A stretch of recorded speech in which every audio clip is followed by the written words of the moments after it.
All right, looks like we are live. So happy Friday, September 7th, 2018. It's another Thank TOS. It's Friday. Thank Total OS today. That's the name of the channel. Imagine that. Welcome. If you are new, don't be shy and say hello. We normally talk about technology stuff on this channel and some other stuff. If it's funny, we're probably going to talk about it. If you're new, you should be here. So, welcome. I'm starting this a little bit earlier because I would like to go to bed tonight before 2 a.m. Yeah, some of those streams go on late. I don't mind doing them, but yeah, that's a little bit late week after week. Anyway, how are you? Alan Rocco, hello. Liberty Linux, I like that. Isn't that that's an insurance commercial? That's something else. Anyway, brutal sinner. Oh, well, I guess if you're going to sin, brutally do it. Greetings. Liberty Linux, are you new? Brutal Sinner Dark, are you new? If you are, welcome. I'm a little bit sad. I ate all my M&Ms, man. I thought I had some more. But if M&Ms wants to sponsor this channel, I'm right here. M&M's. M&M's stands for Manjaro and more. Okay. Hello world. How are you? Mr. G. Yugi got a new handset. Oh, cool. I like it. That's the Logitech, right? Yeah. Nice.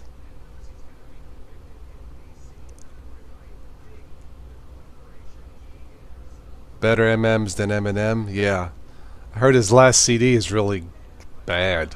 I'm not into his kind of music personally, but the other day I was listening to Frank Sinatra.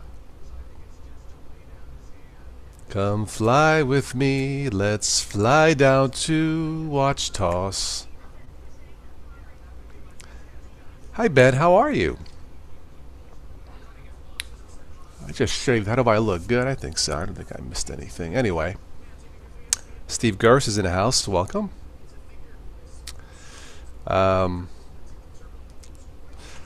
Those of you, excuse me.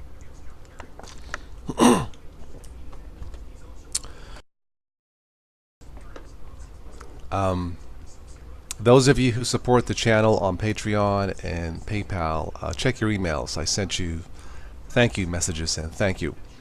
If you want to support the channel, check out the links below in the show notes. It would be greatly appreciated. Brutal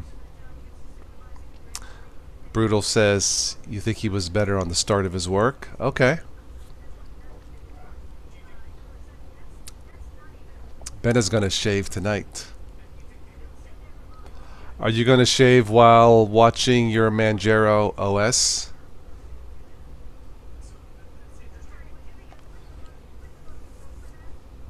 You look scraggly, Ben. Well, stop looking scraggly. Yes, Boodle, I shaved with my Braun shaver. Hint for a sponsorship.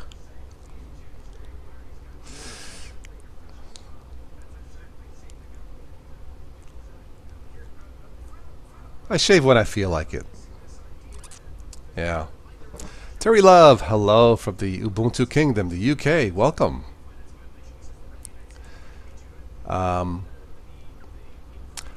Was hoping to, might happen tomorrow night, do a live chat with one of the stalwarts of the Linux community. I won't give the name yet. I got an email from the person, and that person may be at a festival tomorrow. He is from the UK, so we'll see. I don't know.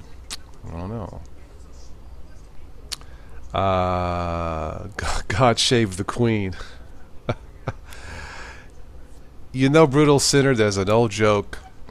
A famous comedian, somewhat famous, was invited to see the Queen. And the Queen invited him in.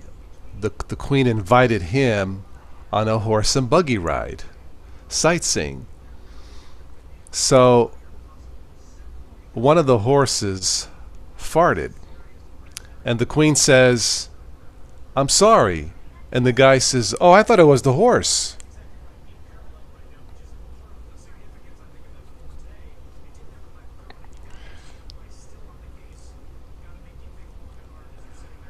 No, it's not going to be Stallman. He's a little bit, yeah. Zenoris! Zenoris, have you checked out last month's concert with Stephanie Forian? It was awesome. That's a true story, I guess. Oh, man. There's another story told by the legendary Don Rickles. He was on tour with Frank Sinatra.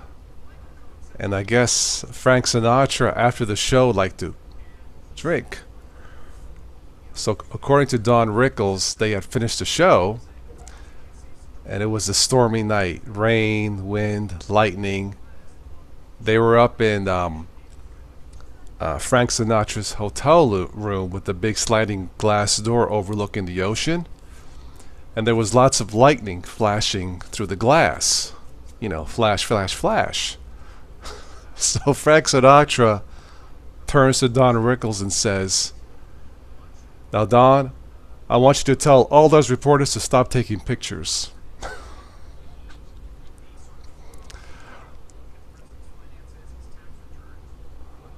Muka hit from Turkey. Wow. Hi. Everybody say hello to Muka hit 10K. Awesome. Is this your first time? If it is, everybody please say hello to, I hope I say your name right, Muka hit 10K. Nice. Zanaris, yes, we all love Stephanie. Check out Stephanie Forian. Let me put her name here. Great independent artist, beautiful voice. If I can spell her name right, I'll put it in the chat here. Then we'll invite some people in. Okay, so check out stephanieforian.com. Awesome single, beautiful voice. Hello, hello. Everybody say hello. Give it up. Come on, man.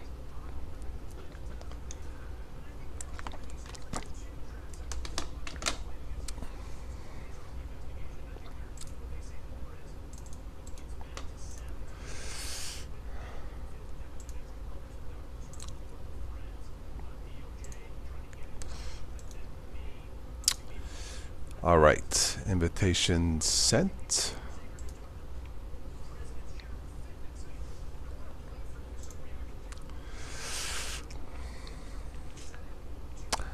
Man, I really do wish I had some more M&Ms. I feel like snacking on something.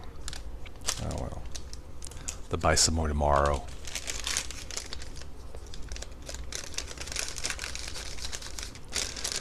No news on Tim F, Steve. That's all I can say. Heather, have you heard anything? I hope Tim, I hope you're okay. Everybody's wondering, man. You know, if you're watching, give us a sign, something, brother. Yeah, I don't know, guys. Yeah.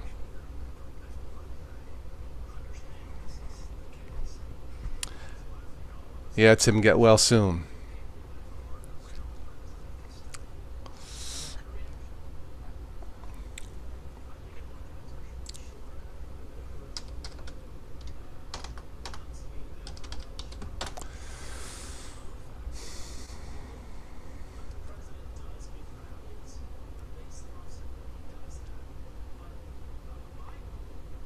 I have for tonight. I got some random news articles for tonight. Not all about technology necessarily.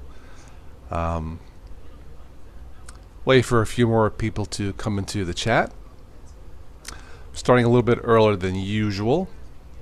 Again, try to get to bed before 2 a.m. in the morning. Does anyone know what happened to Don't Call Me Lenny? He was asked not to call him, so we don't call him.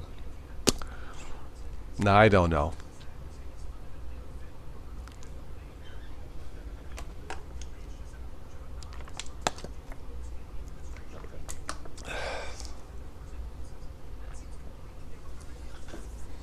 Got a piece of history. As soon as the camera focuses. Focus, focus, camera, focus. There we go. An MSN shirt from the 90s right here. See that? Yeah. Still fits after 20 years.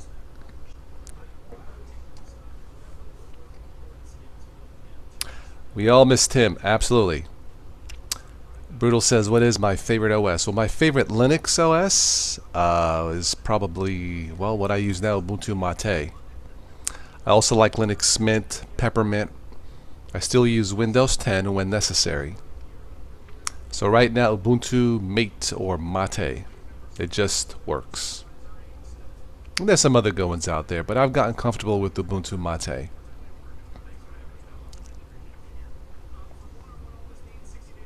Ah, you like Mate also. Cool.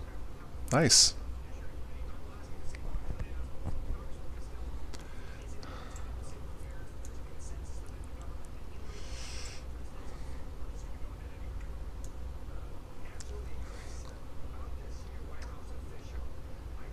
Zanaris, I do not use a VPN. No.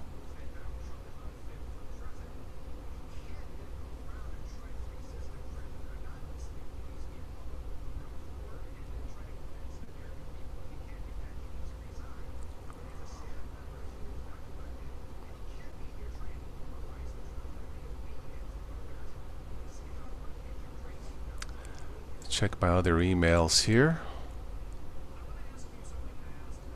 Again, if you are new to all this, please do stop by and say hello.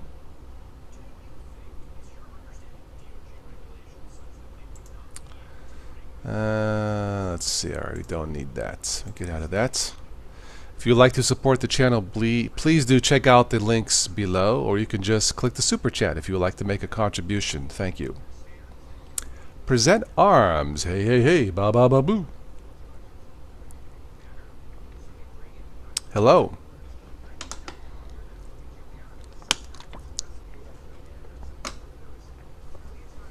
Do have a little bit of movie news. I guess the reviews are out for the new Predator movie called The Predator. I guess it's getting 3 out of 5 stars. I guess that's okay. I guess there's a mega predator in it, like 11 feet tall. So if you're interested about the next Predator movie, I think the guy wrote, it's fun to watch, but it's mindless fun, whatever that means. So check out The Predator. Steve's very own. Hello, Steve. Steve, if you would like to join. Hey, man. Hey, man, you got a nice sounding headset there, man.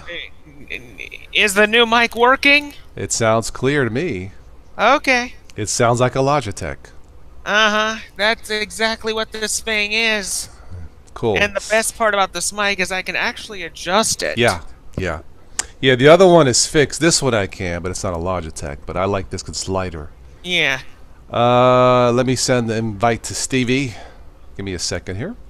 Yeah, I was pretty much checking all my settings, and I did not see the microphone detected, so I got to thinking it might be passing through the built-in analog stereo audio.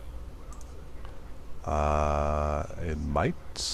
All right, let's see. Steve, I think I just sent it. Yes, right there. Oh, there's a studio. I have a studio option?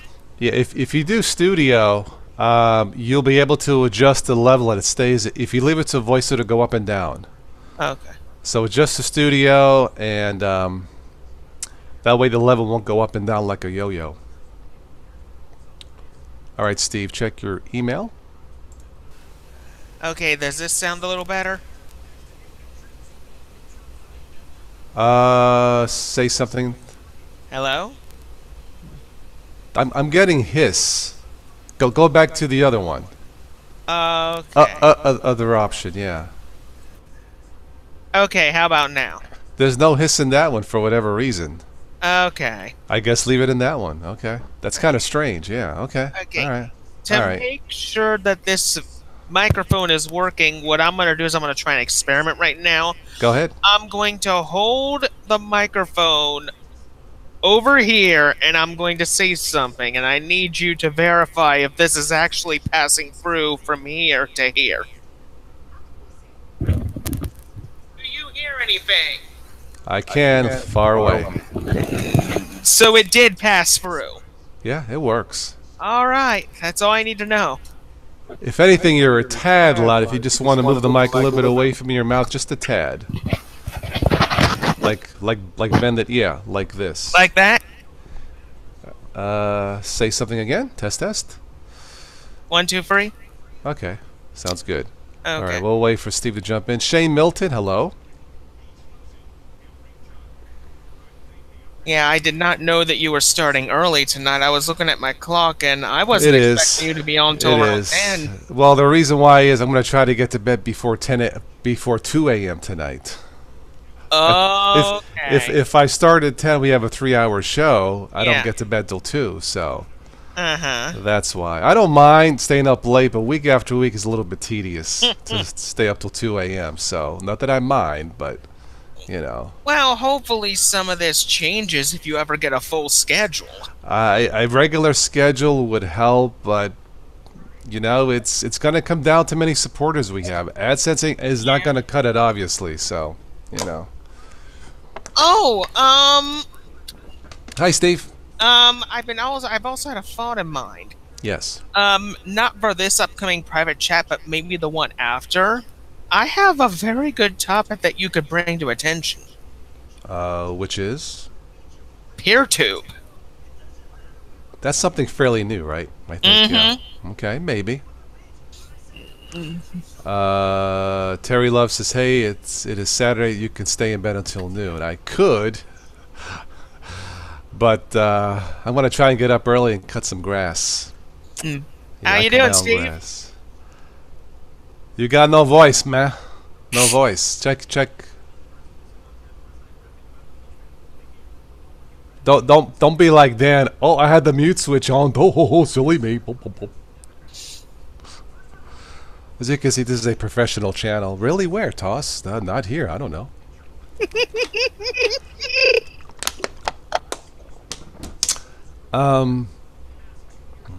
Anyway, yeah, the new Predator movie is averaging about 3 out of 5 stars, so I guess it's fun to watch. I saw previews. It looks kind of scary, I suppose. You know. I'm waiting for the next Terminator movie.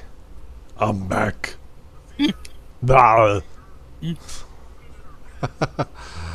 Dan Simmons, present arms. You can join. Yes. Give me a That sec. Firefox article was a very interesting article that They want to make their concern more about privacy, I guess. I don't know. if they're actually turning this into a different direction, I'd be surprised if this is what they're doing. Yeah.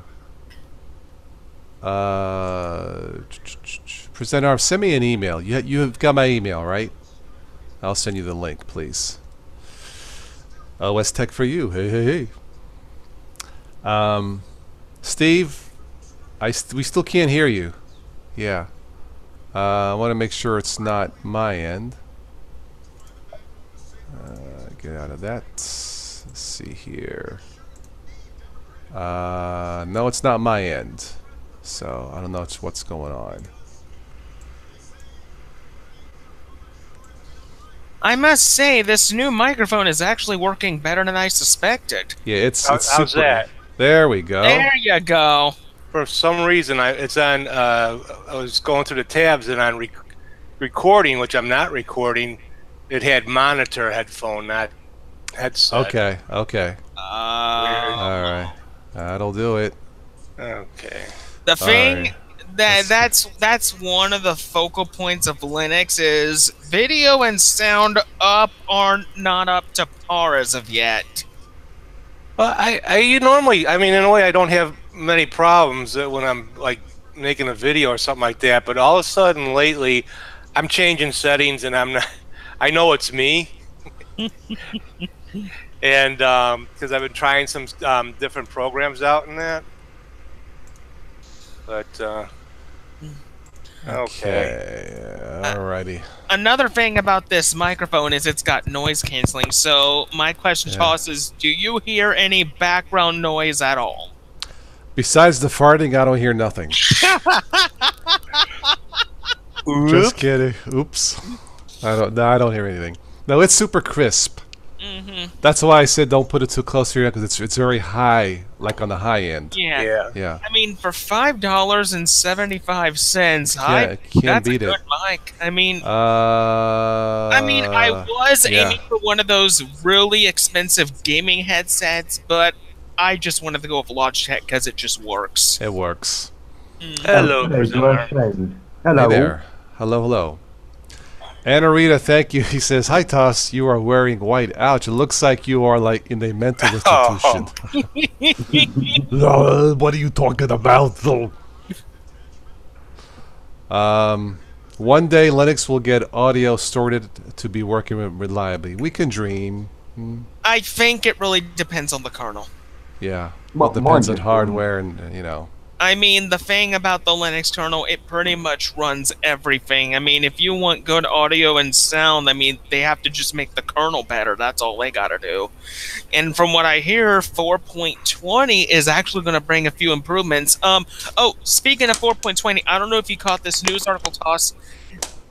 Remember a few months back, the last kernel implemented an NSA augmentation or something, like the NSA put something into the kernel. I think there was something, yeah. In 4.20 they are removing it.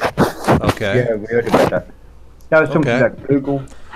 Yeah, the NSA. You know, we need to be wary of that National Spatry Association. It's very bad, you know.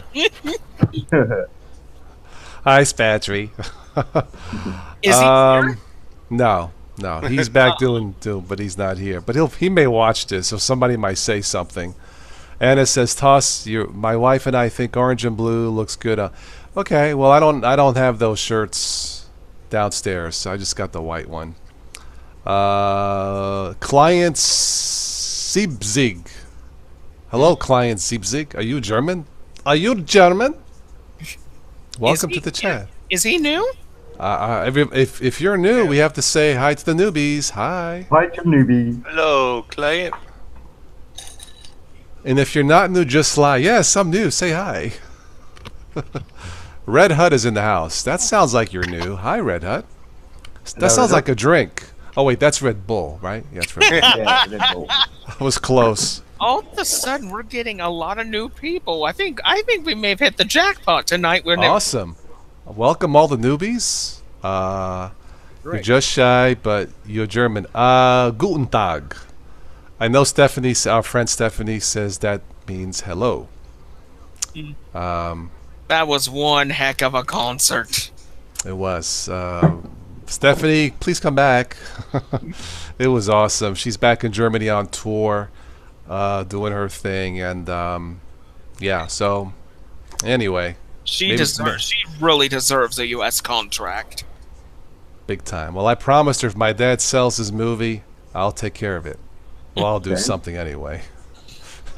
That sounded sinister. I'll take care of it. I'll call Uncle Guido. Wait. KO 2610. Hello. I'm really Yeah, to all the new people, please say hello and yeah. I'm really hoping your father does sell his movie. It's been a long well, now been it's a going long- on. Now it's been a going long- on 7 years, yeah. Been a Since long they time first, coming. yeah.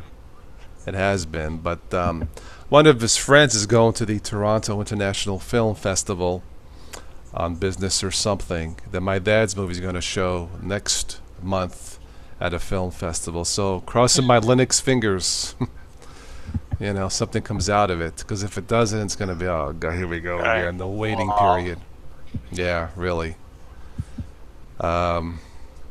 First thing I'll do is upgrade the office, new computer, new chair. Anyway. More importantly, you do need a new system.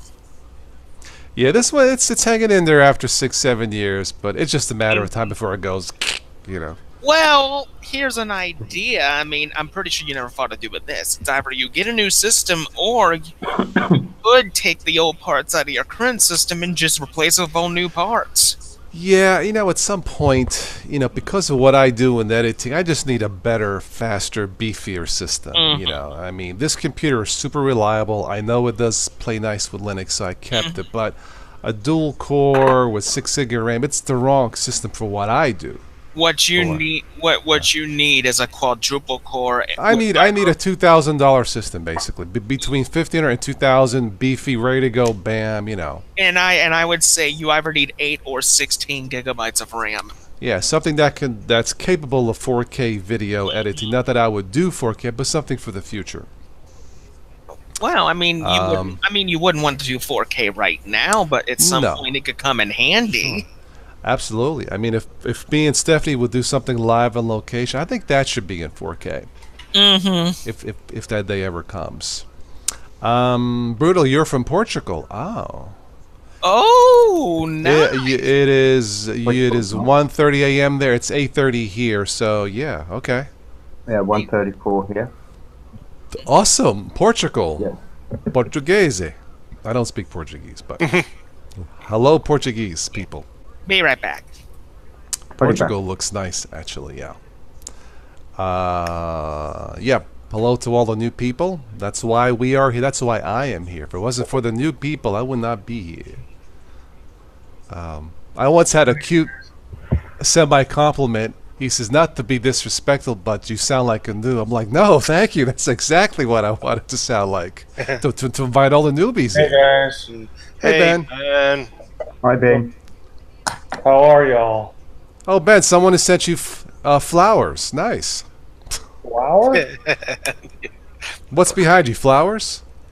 No, those are my mom's. Oh, okay. The Pringles are his. Oh, the Pringles. I was going to say. Yes. There we go. Yeah. Okay. I mean, it looks nice. Yeah, it looks nice. Nobody sends me flowers. Hey, Ben. Hey, Ricky, how you doing, man? Look at this new headset, Ben. Looks sick, man. Yeah. How are you? What's up, man? Anna Rita still can't type. She calls Brutal Bruno. Hey, Bruno. Hey, where's Paulie? Hey. I think Bruno sleeps with the fishes. I was looking on DistroWatch just recently, and the new version of Tails just came out. Yep, the privacy distro. Mm-hmm. D. Thomas. Hello, D. Well, TOS, I have Yes. a bit of an announcement. I'm getting back into live streaming at this point, and Okay. I'm actually what, Ricky? Are my eyes deceiving me? No, they're not. What? Okay, you have an announcement, and so do I. Q4 OS version 2.6 has just released. Yeah. Well, my bit of news is not only did I get an Xbox connection dongle today, but my controller, but I am working on a Ubuntu remix and 2 LFSs all at once. Holy crap! And, Yeah, Ben's- and battery stuff and Ben is gonna call the new OS OS. Yeah. Well, I'm putting one LFS on my Dell laptop on an SSD, then on my tower on an SSD, and this Ubuntu thingy at all the same time. So yeah, I'm a busy bee today. LFS, left That's from fun. sanity. Yeah. You know what that is, right, Carmine? What? Linux from scratch. Right?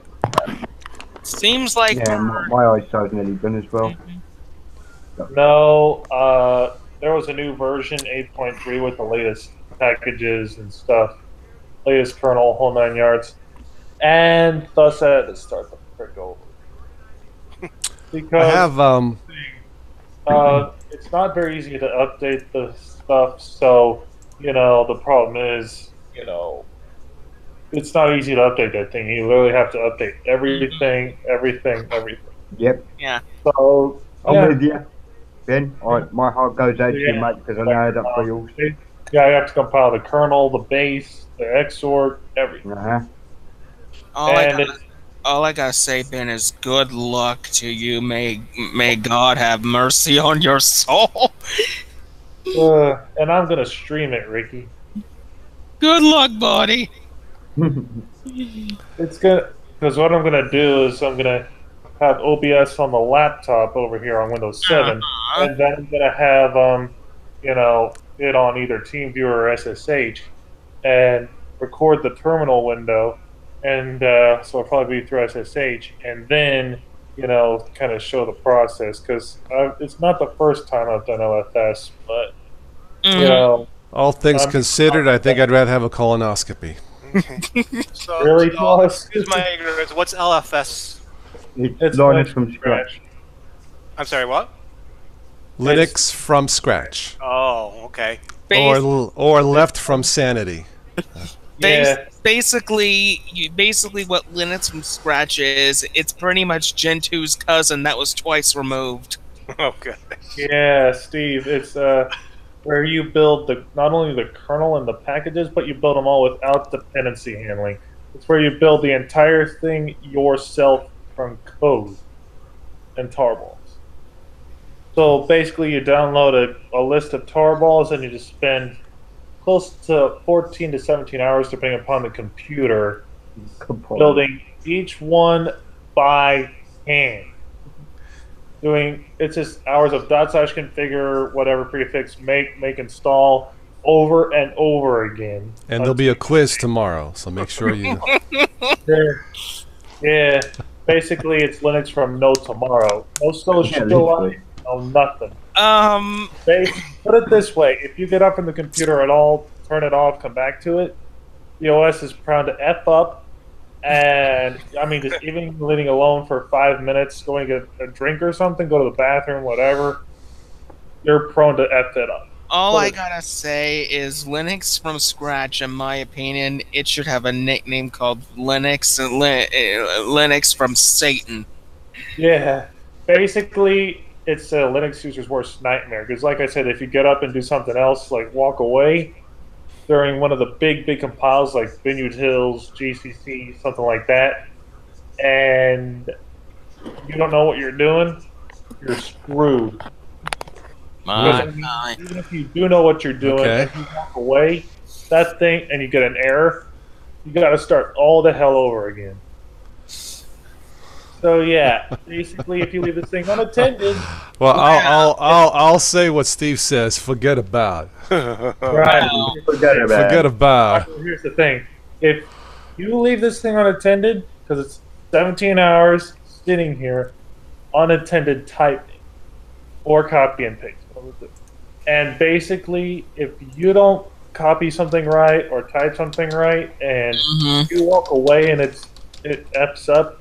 Like I said, you got to start all the way back at the beginning, wipe the drive, the partition, whatever on your computer, go right back at it again. Oh joy! Oh joy! That's what That might make one of those great coding parties or something. That what was that? Facebook movie? Where they would do the Social drinking. Network. Social network. Where every hour you got to have a shot and see who can finish it first. That's all I gotta say, Ben, is that's what I call ultimate babysitting. Yeah, basically. Well, if that's your thing, but torture is not my thing, so I won't do that. Yeah. Hello, Mark. Is true torture. Omega. All right. I do have a little bit of Linux Torvalds news. He's considered the father of Linux. Behind the Linux. Yeah, he apparently this is true. Apparently, he got on the wrong flight and landed in the wrong place. No. That's one hell of a bug, Linus. Oh God! You get on the wrong flight. Last Friday, I'm going to read it here. This is for a conference. Last Friday, before Labor Day, Linus had gotten confused about when and where the Maintainer Summit was. So he got on the wrong flight, and they're going to move the Maintainer Summit to somewhere else, to Edinburgh, wherever that's at. So he got on. It was a bug. He had a lapse. So I think Edinburgh is in a. It's. I it was I believe it's somewhere Edinburgh. in Europe. Well, it was supposed to be in Scotland. Vancouver, which is Canada. Oh, okay. So maybe it's in Canada, Edinburgh. Oh, Edinburgh. Edinburgh. Edinburgh. Yeah. Anyway, Edinburgh. so yeah, so that's what happened there. He's like, oopsie, you know. But I guess nobody's perfect, even Linus. Mm-hmm. You know, stuff happens. Yep. A little bit of Windows 10 news. According to CNET, Windows 10 will soon allow you to show your phone's text messages. I'm not sure I want to be that connected. No. That is a No. red flag if I've ever even heard it. Yeah, that is a major red flag. Yeah, it's. I don't mind being connected, but not. Yeah. Not that. I'm But- sorry. That is just way too close for the privacy stuff right there. I know. Well, no, you'll see it on your computer. Is that? That's what it says. Windows 10 will show your phone's text messages. Mm. According to this writer, so KD many Connect people does would that. kill to be where I am right now. I don't know what that means, but Yeah. yeah, that's what this is. I guess from CNET also. Oh my god. I mean, I run KD Connect on my both my laptop and desktop for my phone. Yeah. Yeah. My texts all the time. Just concerned that Windows 10 is going to see it. Is that what you're concerned about? It could be It's- possible. It's rolling out to the Windows 10 insiders. Hang on, I got two articles going at the same time. Okay, here we go. Okay, that previous statement was for somebody else when he says some people would kill. He was surfboarding. That was somebody else. Anyway, yeah, it says soon you'll be able to send and receive text from your Windows 10 device. A feature in Windows 10 to send and receive text from your Android phone. Okay. I'm assuming that's an option to activate that feature. It better be, because if it's not, Yeah, but I mean, Well, KD no, we Connect got does that on Linux. So. Hopefully they make it an option at least. And yeah. not, Hopefully it's either like an opt-in or at least an opt-in option. Like, do you want this feature? Yes or no? It's called the Your Phone app. How original. Your Phone app acts as a hub That's for your phone on really Windows shady. 10. Yeah, come on, man. That sounds really damn shady. Don't- Well, that's what it says on CNET, so CNET is never wrong. No, I mean, it's a good website. The thing about CNET is they always had real concrete facts. Yeah, they're 99% of the time they're rarely wrong. I mean, I know CNET, they're hardly ever wrong about these things. Let's see. Apple news. Apple is talking to big newspapers about joining its subscription service. I guess Apple bought a digital magazine called Texture Oh, magazine app, Well- and now they want, I guess, the New York Times, the Wall Street Journal, and the Washington Post to join the app. Interesting. well, the thing is, they had a newspaper feature before to where you would go in the App Store and you would either choose New York Times Yeah. or the Wall Street Journal, and you would Yeah. pick one of those, and it would come to your iPhone or any iDevice in newspaper form. But it's a subscription type of thing, so you have to pay over time to keep Yeah, the service. yeah. It's a paid thing. Yeah, that's what Yeah. it's. Yeah, I kind of. So from what it sounds to me, it sounds like they're revisioning that same service. I don't know. I read stuff on my phone, on my Nexus 6P, on my computer. I don't buy newspapers anymore. Now, if I'm at a Tim Hortons coffee shop and there happens to be a paper laying around, I may glance at it. But I mean, the world has changed. I mean, I look at a newspaper every now and then, but if I Yeah. want to look up news, I'll either look on YouTube, which is where I Yeah. see most news anyway, Yeah. or I will either just simply watch Yeah. my TV. Yeah. Yeah. Yeah. CNN had something called "Why the World is Full of Buttons That Don't Work." Placebo buttons. You know, like when you go in at a crosswalk, you hit the button so the light changes. It never does. I guess it's supposed to make you feel better. In fact, it even says here, have you ever pressed the pedestrian button at a crosswalk? And I wondered if it really worked.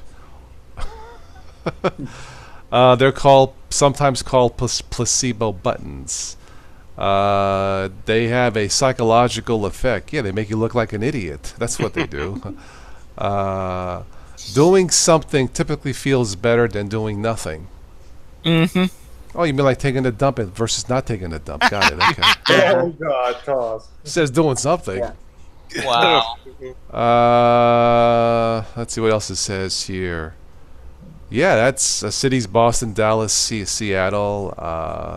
Yeah, they got those pedestrian buttons that apparently are a placebo. They do nothing. What about closing the door in elevators?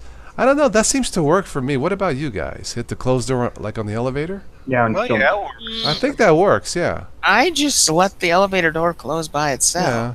I've Yeah. never had a trouble with an elevator as far as I Okay. I think that one. Not the walk button. I'd have to admit. Just wait. Well, I mean, if you're a late night, you're at a hotel or something, and you're the only patron in the elevator, and sometimes the time it takes them to close. If you're by yourself, maybe safety wise, Yeah. close or Right. Right. Oh, Steve. yes, sir. In the last live stream chat, we were discussing about this new phone that's going to come out. It's pretty much based on the Raspberry Pi Zero. I saw that. Yeah. Yeah. What are your thoughts on that? It's like too modular. I mean, if it was all pieces like that, I mean, what, it was like that thick? Yeah, it's definitely not state of the art for. No. Now you won't be seeing that at your local T-Mobile store anytime soon. I don't think No. so. You know, I have a I feeling. can see someone making a movie out of it. We don't have a cell phone. Okay, let's build one. I have a feeling it's going to be one of those phones to where it's going to be completely unlocked, but in order to get it on the carrier you want, you have to pretty much set it up to be on that carrier yourself. But from my observation on the phone as of last week, to me, for now, it looks okay. But in my opinion, it's like what I said. It's a whole bunch of IDE devices just stacked up on top of each other, with the whole Raspberry Pi thing going on, which is extremely compatible with any Linux distro you could think of. Well, that's a great thing. I think the Raspberry Pi, what's it called, Arduino kits. I think those are great for tinkerers. It's not for me personally, but I think it's a great learning experience. It is. So. I mean, you can either put Linux or Windows on one of those, and it works. Yeah, I would have to agree. And for someone, and for a mom and pop who can't afford a good Windows machine, or at some point a Linux standard machine, Yeah. the Raspberry Pi is a very affordable option. Yeah. Yeah.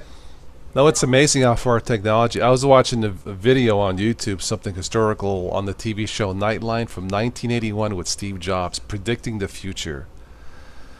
Looking back, I'm like, man, how did he know all this? I think he got abducted by aliens. They implanted that stuff in his brain to tell him this is what's going to... But no, it's looking back, it's kind of scary how he knew exactly what was going to happen. So I don't think it was just him that predicted all this. There was a lot of other insider people in the computer industry. I mean, I'm pretty sure Bill Gates has said something. Yeah. Well, he was at the forefront because of Apple and the iPhone and all that, iTunes and everything, iPod. I will say that before Bill Gates left, Microsoft was, at that time, before he left, a really solid company. It's after he left when things started to go really downhill. Yeah. Well, It's not the same without them, evidently. Apparently, the next exciting thing from Apple is a new iPhone with a 6.5-inch screen. Yeah, and its name has been officially revealed. It is the name. It's XS something, yeah. It is the name that you actually guessed Yeah. what it was. It is indeed the iPhone XS. Yeah, well, they're going bigger for whatever reason. I mean, I can see that. I mean, You know, phones are tiny. You know, the first Nokia phones, they were like a candy bar, that small screen, of course. But this is before the age of, you know, reading newspaper stuff and videos. It was texting, you know. So, times have changed, for better or for worse. I mean, the thing is, I mean, I used to have an iPhone, and it's a really nice device. I mean, but the one thing about iPhone is, between Android and iPhone, I had really good privacy and security with the iPhone. But when it comes to Android, it's getting there, but it's not quite there as of yet. But it's getting close. I like my Nexus 6P. It's just, I mean, $100 some for this thing, refurbished. It's just as good today. There's a picture of my speaker set up there, if you can tell. Oh, wow. That's a cool one. No, subwoofer. Is that See that? Bluetooth? Yeah, that's Bluetooth. It's subwoofer and a speaker there, then a speaker this way, you know. And I see that right there is a Logitech 920. Yeah, so it's you know what, for 120 some bucks, you know, and the camera on this is like just like one step below like the latest iPhone and Samsung. Like I guess those ones have better low light capability, but who takes pictures in the dark in a cave, really? You know. Yeah, I mean, I don't take pictures as much. The only things I do with my phone is either check my email, check my internet, make a call here and there. That's This it. is from the farmer's market, looking at, you know, Wow. looking at the peppers and cucumbers. I mean, you can see how vibrant those colors are. How's Android Oreo working out for you? Perfect. I figured out why the battery was draining. It was the fingerprint sensor. You know, here in the back. What? If I turned that off, I get more battery life. Really? I couldn't figure out. Because I was trying everything.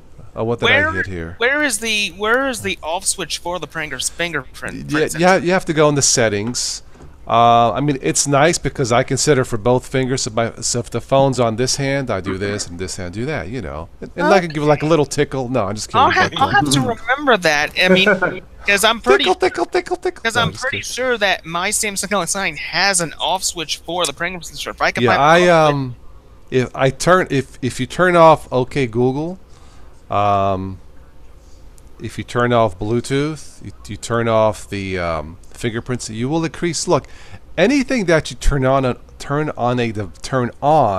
device is gonna suck battery. That's just common sense. No matter how small the app is, you know.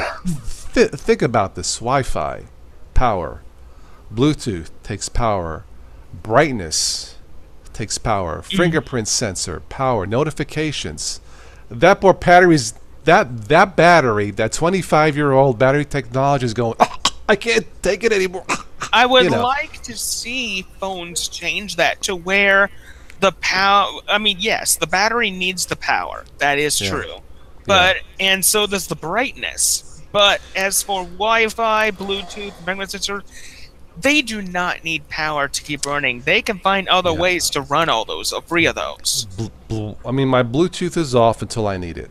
Yeah. Know. I mean, and this is like so now they're calling it voice match on this Google Assistant. You can see that voice match. Yeah, it's called. Okay, all right. I mean, the only reason why you would need Bluetooth in the first place is for like maybe a wireless keyboard or something like that. Well, if I'm driving, I'll wear a Bluetooth headset. Like if I'm expecting a call, I don't like to drive with the phone. So I'll put the phone down. The phone rings, tap the Bluetooth, bam, and it works. I mean, that's the only reasons why you would have Bluetooth on. Otherwise, just keep it off. Yeah. That's off. But yeah, those of you who have a phone with the fingerprint sensor in the back, some of them in the front. I think Apple's in the front for the iPhone. I can't remember. If you turn that off, you should be able. Well, how much battery were you going through? Because my Samsung's got it, and I mean, I'm not a heavy user, so it lasts me pretty much, I could, if I left that on 24 hour, that sensor, I don't think I would get a day's battery life with it. That's how much. Now I don't know if that's because of Oreo, something in Oreo. Or maybe, I mean, because the phone's a couple years old, right? Yeah, 2015. Oh, an Amber Alert. Ooh, okay.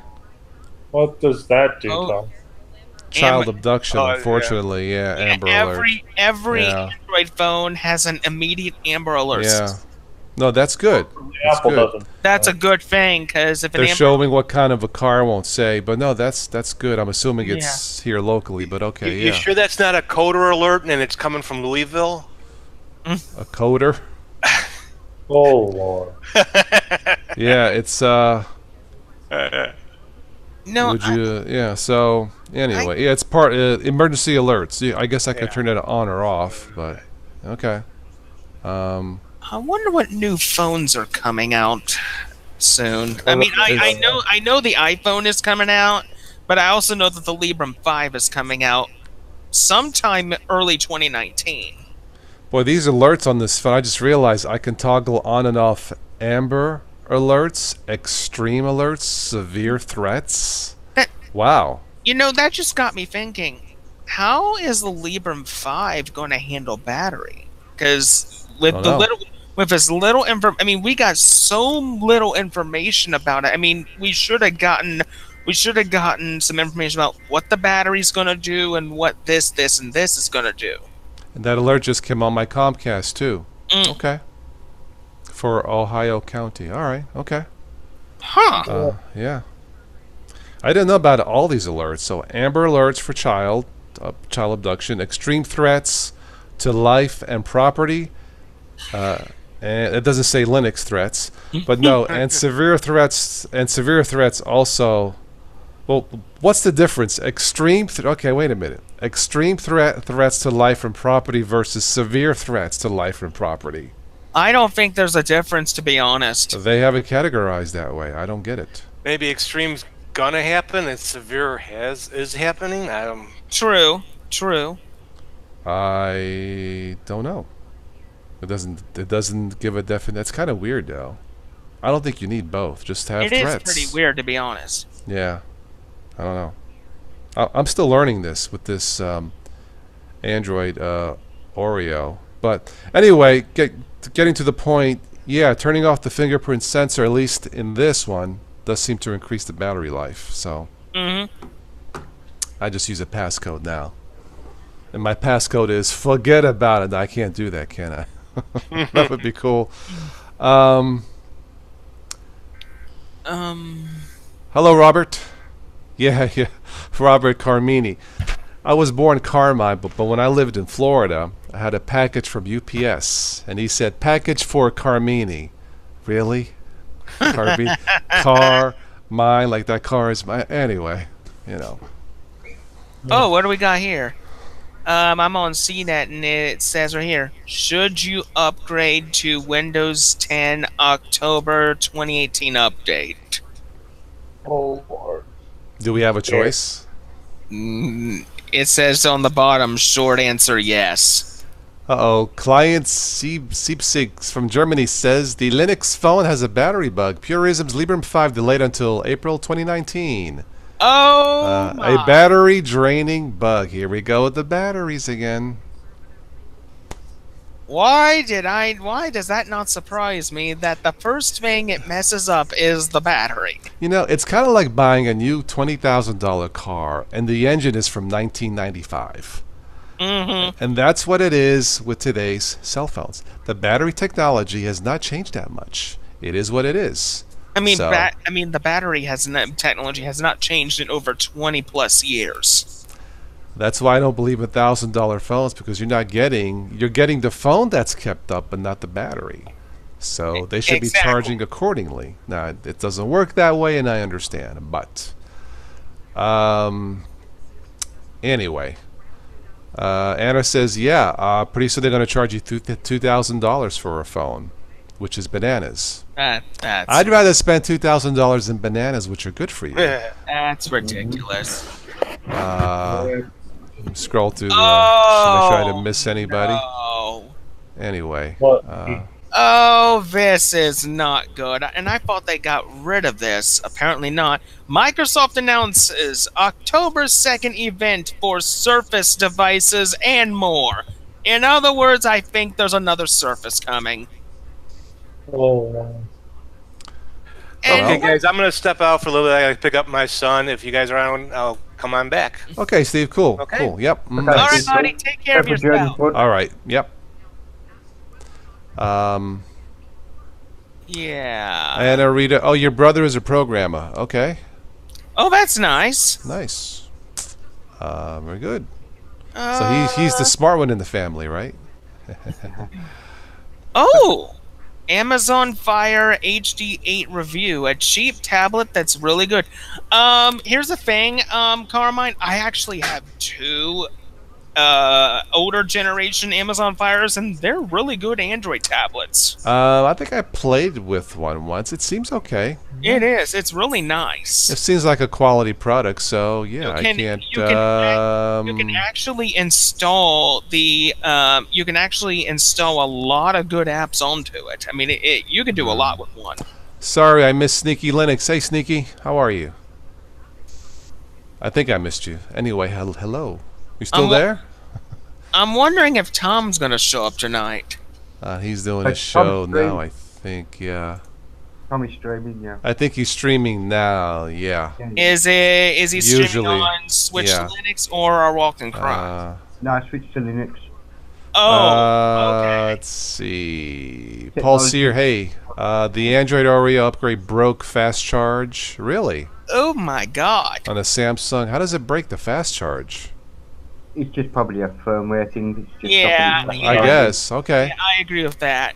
Yeah, I don't. My phone is capable of fast charge, but I believe you need to get the certified Nexus charger for this to charge fast. I don't know why, but anyway, I don't have that. Hello, Daniel. I can put enough current or fast charge it. They probably go by amperage and watts, I would imagine. Hello, Daniel. Hello. It fast charges wirelessly. Okay, cool. Okay. Yeah, Carmine, I might do my LFS thing after you finish. Okay. It actually feels very nice having a brand new mic. Finally, I don't even have to do that whole setup that I kept on doing. This way, I can use my mic and my camera. Logitech. When we did that show with Stephanie, I had the Logitech headset on, the two-piece, but that's a bit heavy. But I know it sounds a little bit clearer. But this is one piece, and this is fine. I mean, you guys can hear me fine. Yeah, so, I can hear you. Yeah. So, Daniel, let's get you a link, and we'll get you joined in for tonight. Carmine, what's your opinion on Ted Nugent? He had a few hits back in the 70s, I think. Cat Scratch Fever. Like Wango Sango, Ted Stranglehold, you know. He was a wild man back then. Yeah. One of his songs, I remember an episode of Miami Vice, I believe. That's all I know about him. Apparently we have a new distro.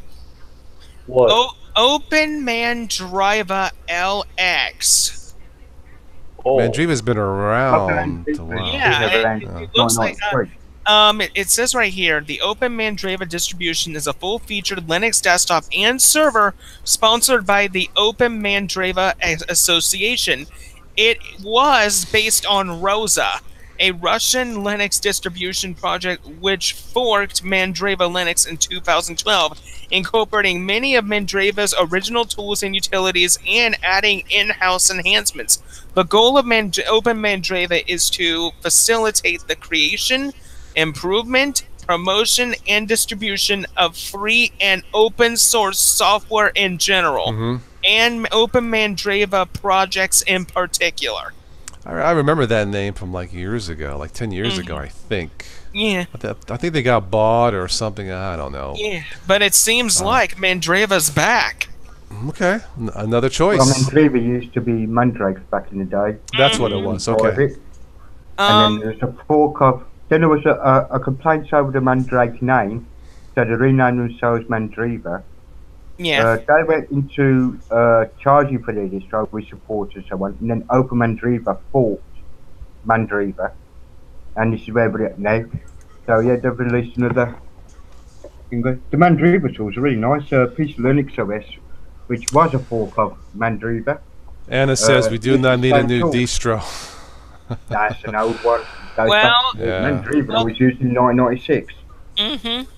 Well, the thing is, besides Open Mandriva, there are actually a few others. There is Univention. There's also Omarine, and there is also OSGO Live, which is a live CD. But yeah, just like I said a little before that, Q4OS at long last has a new version, and I bet it's better than the last version.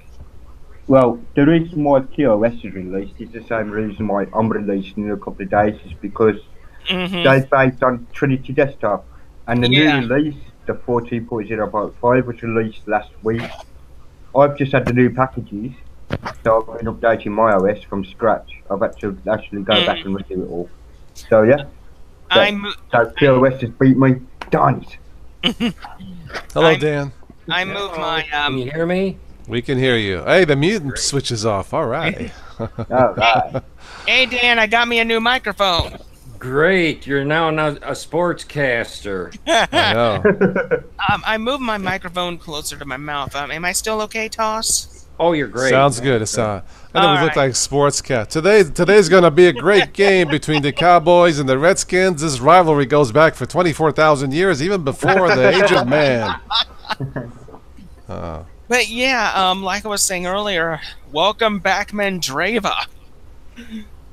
All right. I mean, Let's it's see been a good few years since it last was active, and it's good to see that someone else has taken it over. So now we'll see if Mandriva can actually come up to par with Manjaro, Ubuntu, and Linux Mint.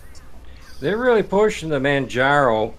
Oh yeah, Punchbag Bob just switched over because he wanted to try something other than Punchbag Bob.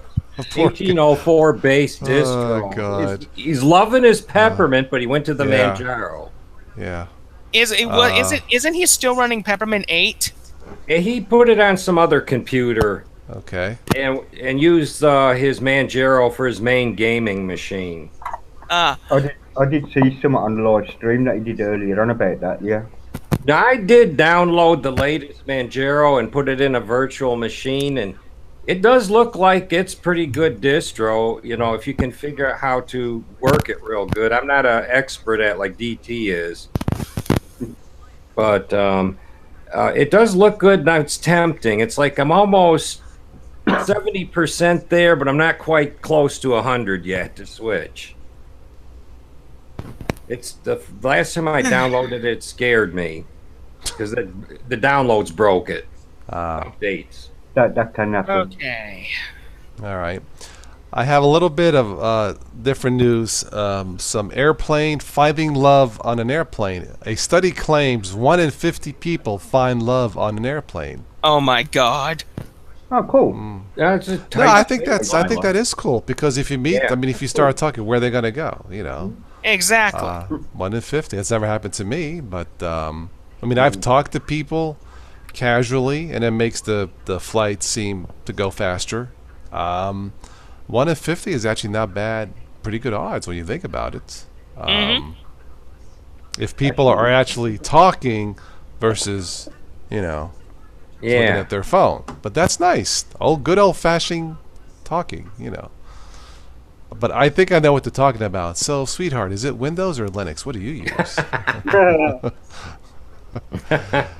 Anyway, that's off of CNN Travel. All right, let's see what else I have here.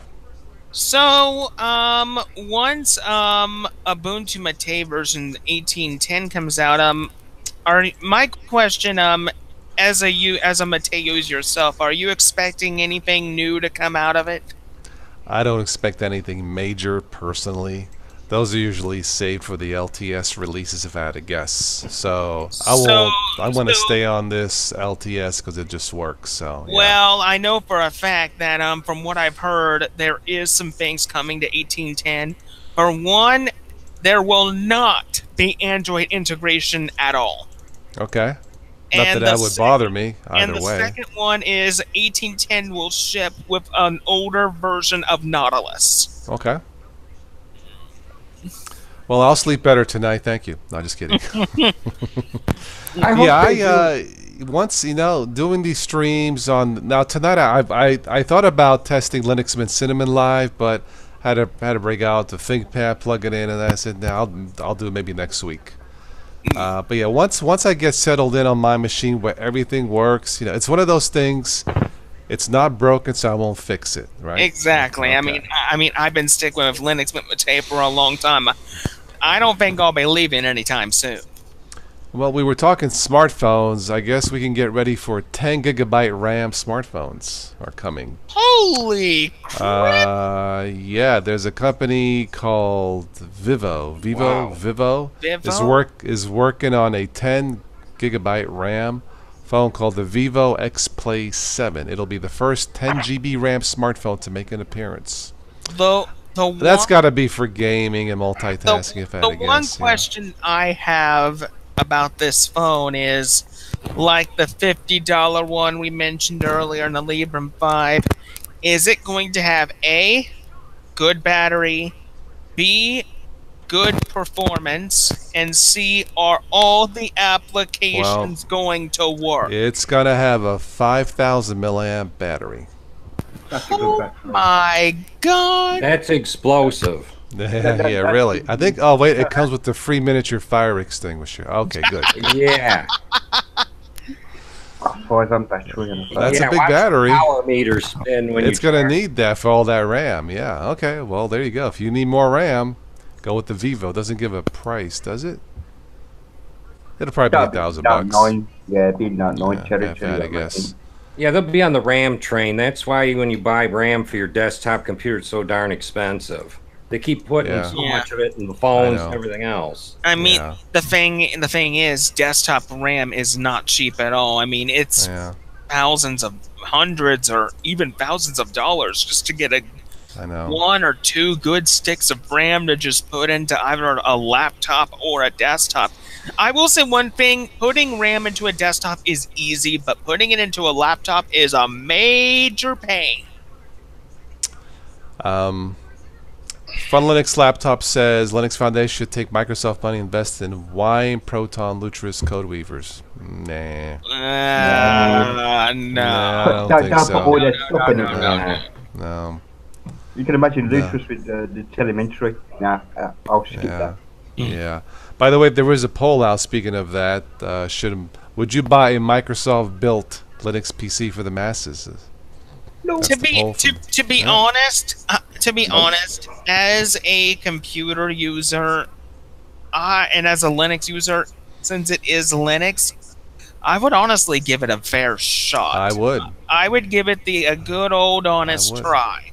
Yeah. I'm trying to run from big companies and run from giving them my money. I rather support the smaller people that really work hard. Yeah, I agree agree with with you that. there. I agree. Steve asks if I ever thought about getting a Blue Yeti mic. I have. Again, I need to I really got one. upgrade the entire office. I'm going to need between 4,000 and 5,000. That's why I'm hoping my dad could get a contract on his movie. But I can't do it now. But I have thought. But you know what? I don't think that would be a priority. This works. This just works. If I have to mute, I got a mute button here on the cord. It's lightweight. I don't have to buy one of those arms to hold the thing here. It looks like there's something falling off the ceiling, but no, I mean, they work. It's a professional mic a lot of YouTubers use, and it's great. It sounds wonderful, but that would not be a priority. It has three mics in one. Yeah, It's a selector knob for stereo and Yes. which way you want them to all work. Yeah, on. no, it's an excellent mic. If I wasn't using this, I would buy that. But really, it's going to be more of a faster machine. This 32-inch monitor is slightly too big. I have to turn down. I mean, it's right here in front of my face. It works, but I got to put the brightness down, and sometimes I got to do this. That's why you see me doing this sometimes. 27 inches probably right. Curved would be nice, or widescreen. But the mic is good. There's no question. But I probably wouldn't need it. Yeah, I might get like one more of these, but I That's think Did you quite get a good. chair? A new Chair. Did you get a no. good chair? I would have to get a new chair. This is going on 5-6 years. I fixed it once. Yeah, I had the same issue, and I yeah. went into Staples. They had these executive chairs on Yeah. sale for $200. Yeah. This is actually a lazy boy chair. Okay. No, I would have to get a high back chair because I'm 6'2". So I need a this certain. Yeah. This one goes really high. This, I Okay. mean, the bottom setting on it is higher than my old chair. Okay. No, I they make ergonomic chairs between $400 and $500, and they're really nice. I mean, again, it all adds up. So This know. one's got an extremely good amount of padding in it. does it? Okay. It's looks like it's all leather. And This one I have here is cloth. I prefer leather, but you know what? I don't have pets or anything like that to mess it up, so I'm cool with the cloth. I It was just in the right place at the fits. right time. Yes, yeah. Moto E4 Plus has a 5,000 milliamp battery, Mark. Oh, I didn't know that. That's a big battery. Does it take like 3.5 days to charge? Let's see what else we have here. Well, we talked about movie news called The Predators getting 3 out of 5 stars. I'm not Yeah, really a movie person that much. I mean, I don't go as much as I used to. Yeah. I mean, the only movies that I'll ever watch is basically movies that I've seen when I was younger, but that's about it. If the movie's good, like I'm thinking about seeing Operation Finale based on a true story. I heard it's got really good ratings. World War II Nazi hunter type of a story. That seems interesting. I might go see that. Any World War II movie is really good. They seem to be good, yeah. But Quentin Tarantino wants to do the next Star Trek movie, and according to one of the actors, his idea is bananas. It needs an R rating. There's a big rift between the Star Trek world, and there's actually a YouTube video out there that explains it. Star Trek, CBS owns all the Star Trek series. Paramount actually owns all the movies. And in order for Paramount to make movies, they have to get a license agreement from CBS to do it. Okay. And that's the short of it. I'm going to sit here and tell the whole story because it's... Well, the last Star Trek movie, Beyond, did not have a good story. The first two were great. Star Trek Into Darkness and the first one, a reboot, I thought it was awesome. I think the Beyond, best, I think the best soundtrack is still the original 1960s. It's good for its time. It's definitely good for its is. time, yeah. But we'll see what happens. They're about due to make another Star Trek flick. I think they're working on a new James Bond movie now, if I'm not mistaken. So we'll see. Let's see what else we have here. There's something called deep fakes, and apparently what this is, they're taking people's, you may have seen like people's faces, putting their faces like on different bodies with different speeches and stuff, and it looks very real. Deep fakes, and it's hard to tell if it's fake or not. So maybe that might be a topic for another chat. Deep fakes, just like the deep web. That's not good. So deep fake what? Well, that's what they're saying. They're taking, say they'll take a video of president like anybody, and then he's saying something that you're like, what did he just say? And he didn't say it. Okay. You know, like you could have President anybody saying, you know what, YouTube really sucks. Why do I watch it? He's like, what did he just say? He's not saying that. It's him or she saying that, but he's not saying that. So that's a deep fake. Yeah. Yeah, it's deep fakes. One thing that I think would make a very good discussion for when me, you, these guys, and Switch are here, I think the biggest discussion that we could ever have is, discussing privacy and security. Are we really safe or not? I think SwitchNet may have spoken about that on a Life in Linux. I think we did talk about that. Yeah. But that's going to be a 24/7 debate. Mm-hmm. Are we safe? Are you safe? How do you define safe? How do you define private? You know, once you get on the web, are you really safe? Can you delete yourself off the web? You really can't. No, the only thing you can really do is minimize certain interactions. This way, you have a clear pathway to get where you need to go. Yes. Like, for example, for my web browser, I have an ad blocker up here called uBlock Origin. It's an open source ad blocker that gets rid of some of the traffic. But the reason why I don't use AdBlock Plus anymore is I found out just a few months ago about AdBlock Plus. It is actually a data mining app. So I had to immediately get rid of it and get this new one. I better check my ad blockers. What about AdBlock Ultimate? Is that one of them bad ones? New and improved, right? So what was the one before? Old and lousy? I don't know. That might have been the plus, and now I got the ultimate. Now you got me wondering. It never ends. It wants to be upgraded. Regarding privacy and all that business, you only put on the internet what you want other people to see. Be careful what you post on the internet. If you have to think about it, the answer is no. No, exactly. Exactly. Paul wants... Right, you got to be, you know, like religion, politics, Facebook, personal stuff. If you're not sure, the answer means no. Don't do it. I use Facebook, and that's pretty much the only site I use besides Mastodon. I got rid of my Microsoft and my Skype account a long time ago, and I'm glad I did. Yeah. Because I just wanted to get away from them, from all the controversy that they're dealing with. But Facebook, the only reason why I truly stick with Facebook and why I haven't left yet is friends and family. That's the only thing keeping me from leaving. It is convenient. It is convenient. Yeah, I have the same issue as well, and I quit posting stuff, but I will look and read, maybe put in a small comment, and that's it. I use Facebook to advertise. If I'm releasing noise, so I'll put it out there, and if I've done a video, I'll put it onto the Facebook Live. Just get more views. I don't get many views as it is, but there you go. Starting from somewhere. I mean, ever since I moved over to Mastodon, it has just been wonderful. I'm talking to a whole bunch of people that have the same interests as I do. Because the one thing I found about Mastodon, it brings to the table something that we lost so long ago.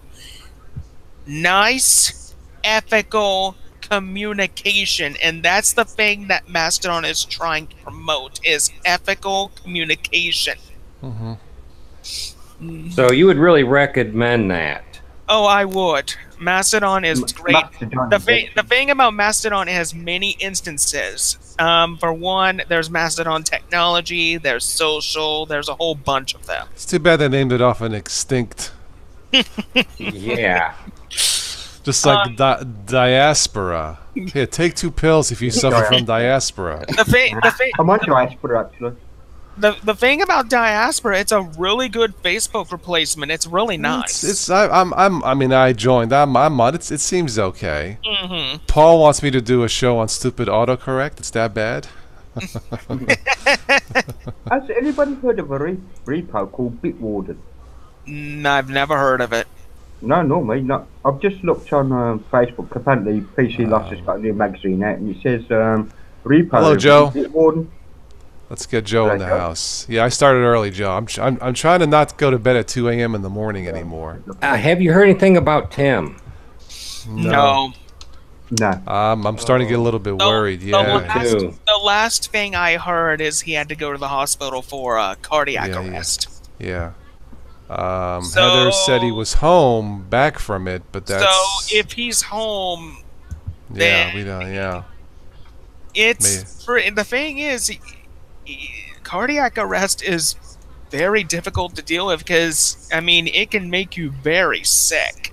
Very tired, yeah. I had a stroke 2 years ago, and I'm still fighting with it. I lost a big chunk of me when I had that. Okay. My left side's continuously more weaker than my right side. Okay. I lost part of my memory.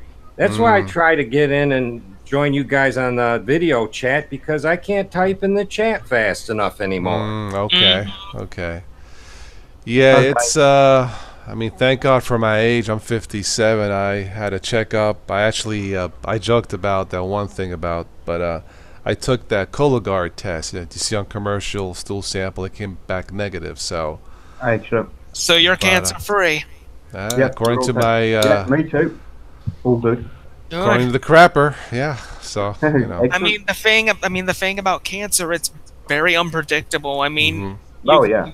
you can get it at any time, and there's not really anything that can stop it. I mean, If they catch it soon enough, they can. if you catch it early, you have a much higher chance of survival. Yeah. Yes.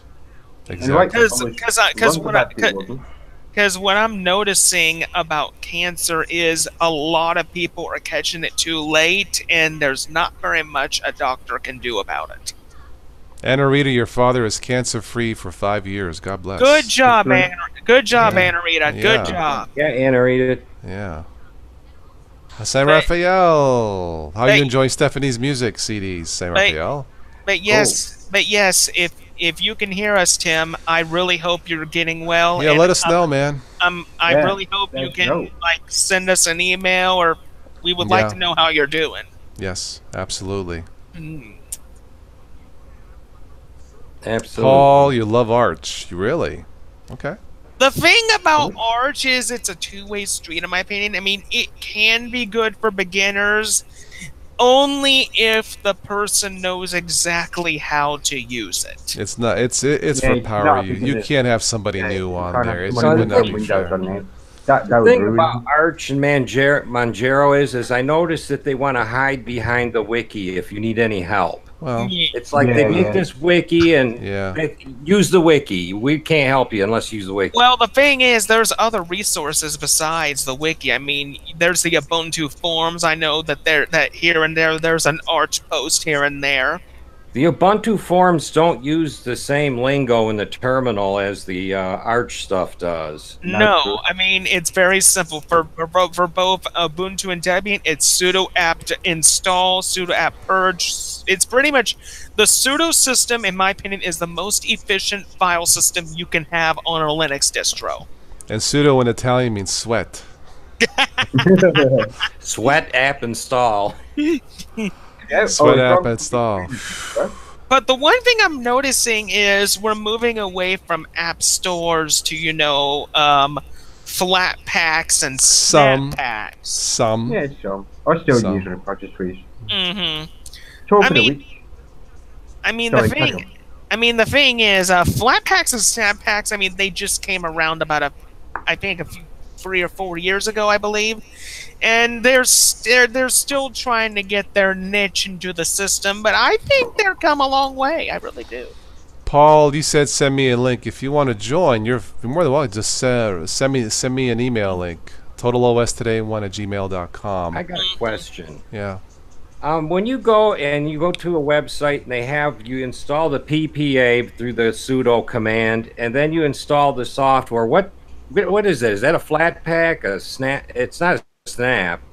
No, it's another repository. A PPA. Yeah, you add a repository to the system. Yeah, as a repository, you'll find it under the exec apps.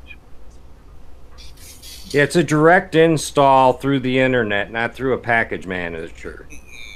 I don't know what it's called. You add the PPA, and then you can use Synaptic or use apps to install whatever package they're advertising. Yeah. Yeah, Flatpak SAP images, snaps are still fairly new. Yeah. They show promise. I mean, I know for a fact, Carmine, that you installed Skype through apt image, and it's worked very well for you so far. Yeah. I think that's how I got it too. Yeah. No, I got it through a deb package. I've got Skype in the repo, but I don't have it on my ISO because I'm not agreeing to other people. For other people, the license agreement on Skype. So if they want to install it, it's up to them. Yeah. I've also done the same with WhatsApp. More previously, it had WhatsApp client, and this time I've took it out because it means I'm agreeing to the license agreement on their behalf, and I don't want to do that. Yeah. The only social service that I use outside of Facebook is Discord, and I don't even use the Discord app anymore. I just go to the Discord website, log in, and That's what I boom, do. I'm inside the application.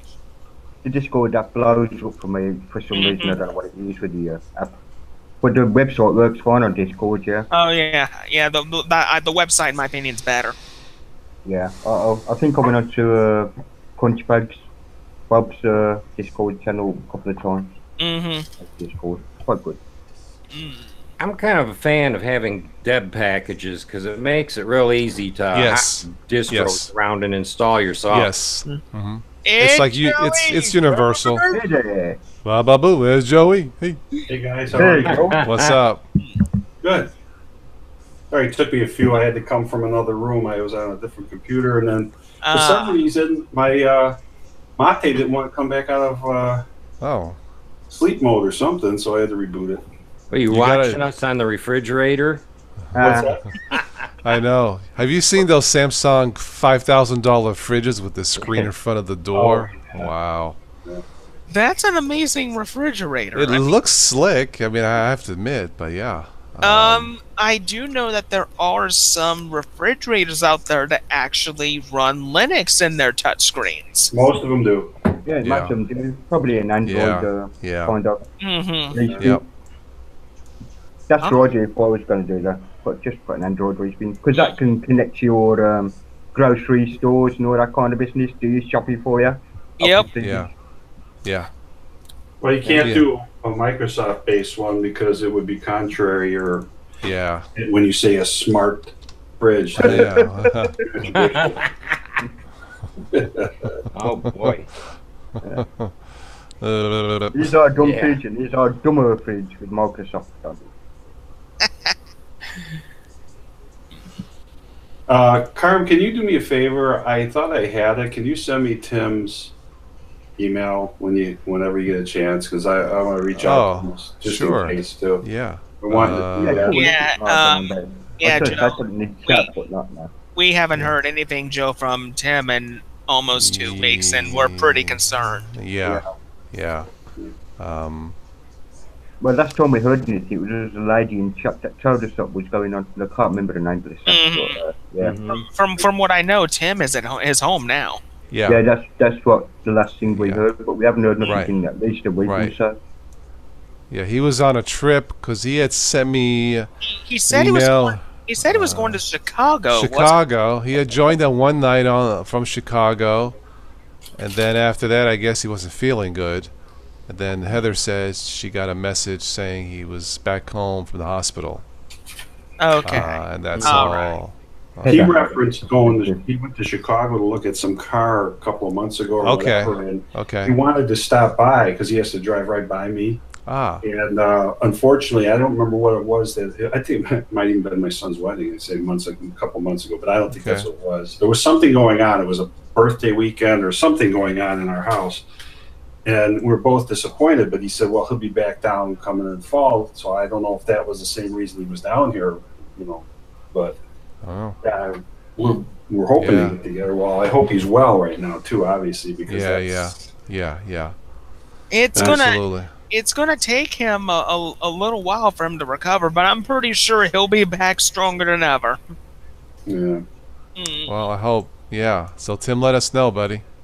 Well, he's got to lay off the late night cheap cannolis for one thing, I think. So. he would snack late. You could see him. I mean, I do too. I have my empty M&Ms, but I think I have another one of these somewhere. Somewhere. But I'm trying not to eat late hardly like I used to. I mean, I just went to talk to the doctor recently, and my health is in good standing, and I'm trying to keep it that way. That's always a thing.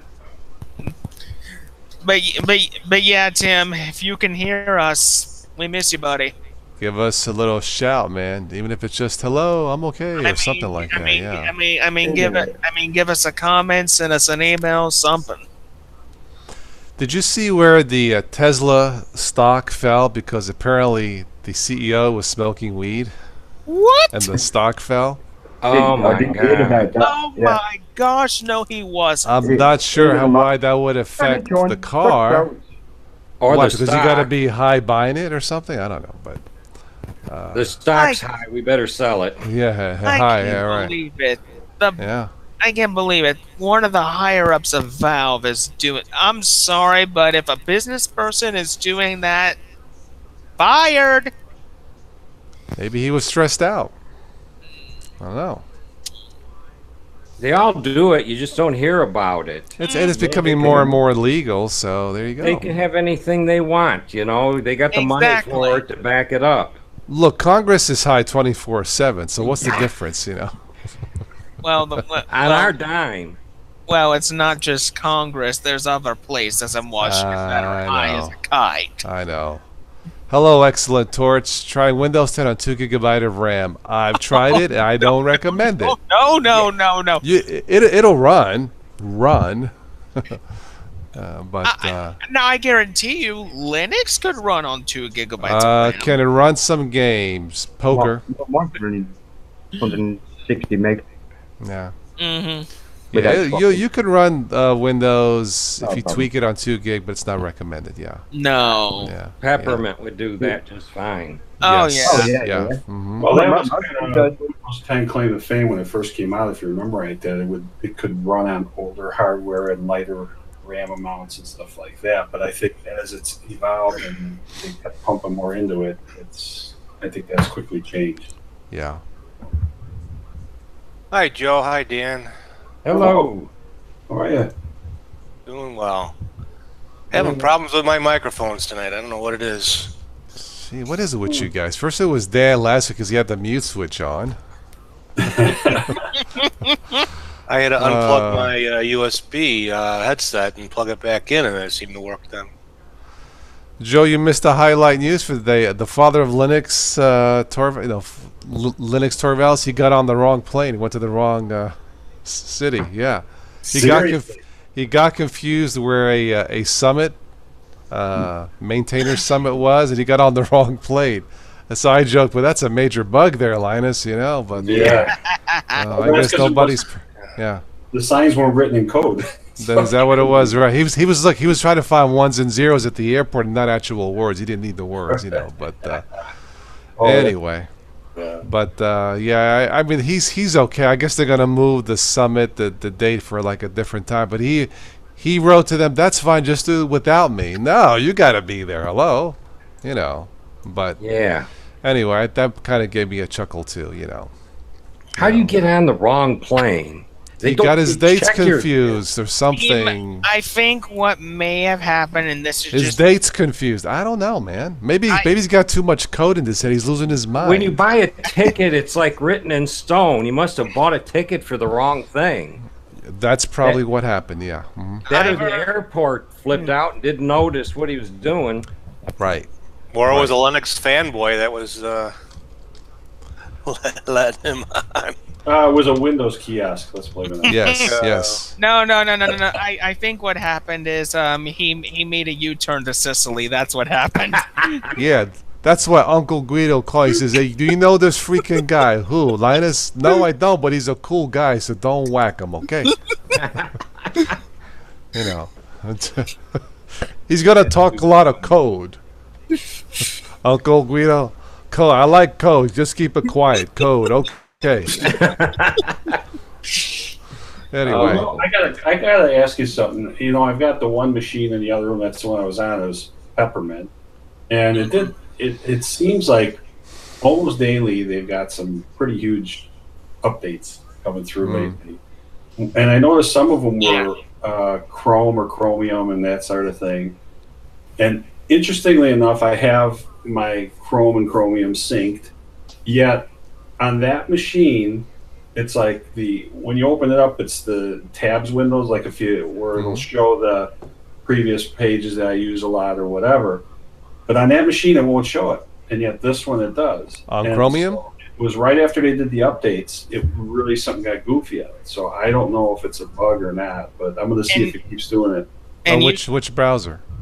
Well, it was chrome, both chrome and chromium. Oh, okay, all right. And it's on peppermint, so if it keeps up, I'm going to send them a bug report. I think. Okay, yeah, I would. Yeah, I didn't notice it. Yeah, I haven't had any trouble.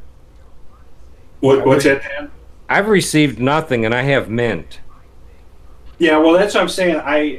My mate is fine. That's running, but these were just yesterday and today. Both these updates came through, and I saw specifically it was chromium or chromium. I can't remember which one. I could go back and look through the history, but whatever it was affected, because again, they're both synced accounts. So it didn't surprise me that Chrome and Chromium were both acting the same way on that machine. But as soon as I got on Mate here, it was fine.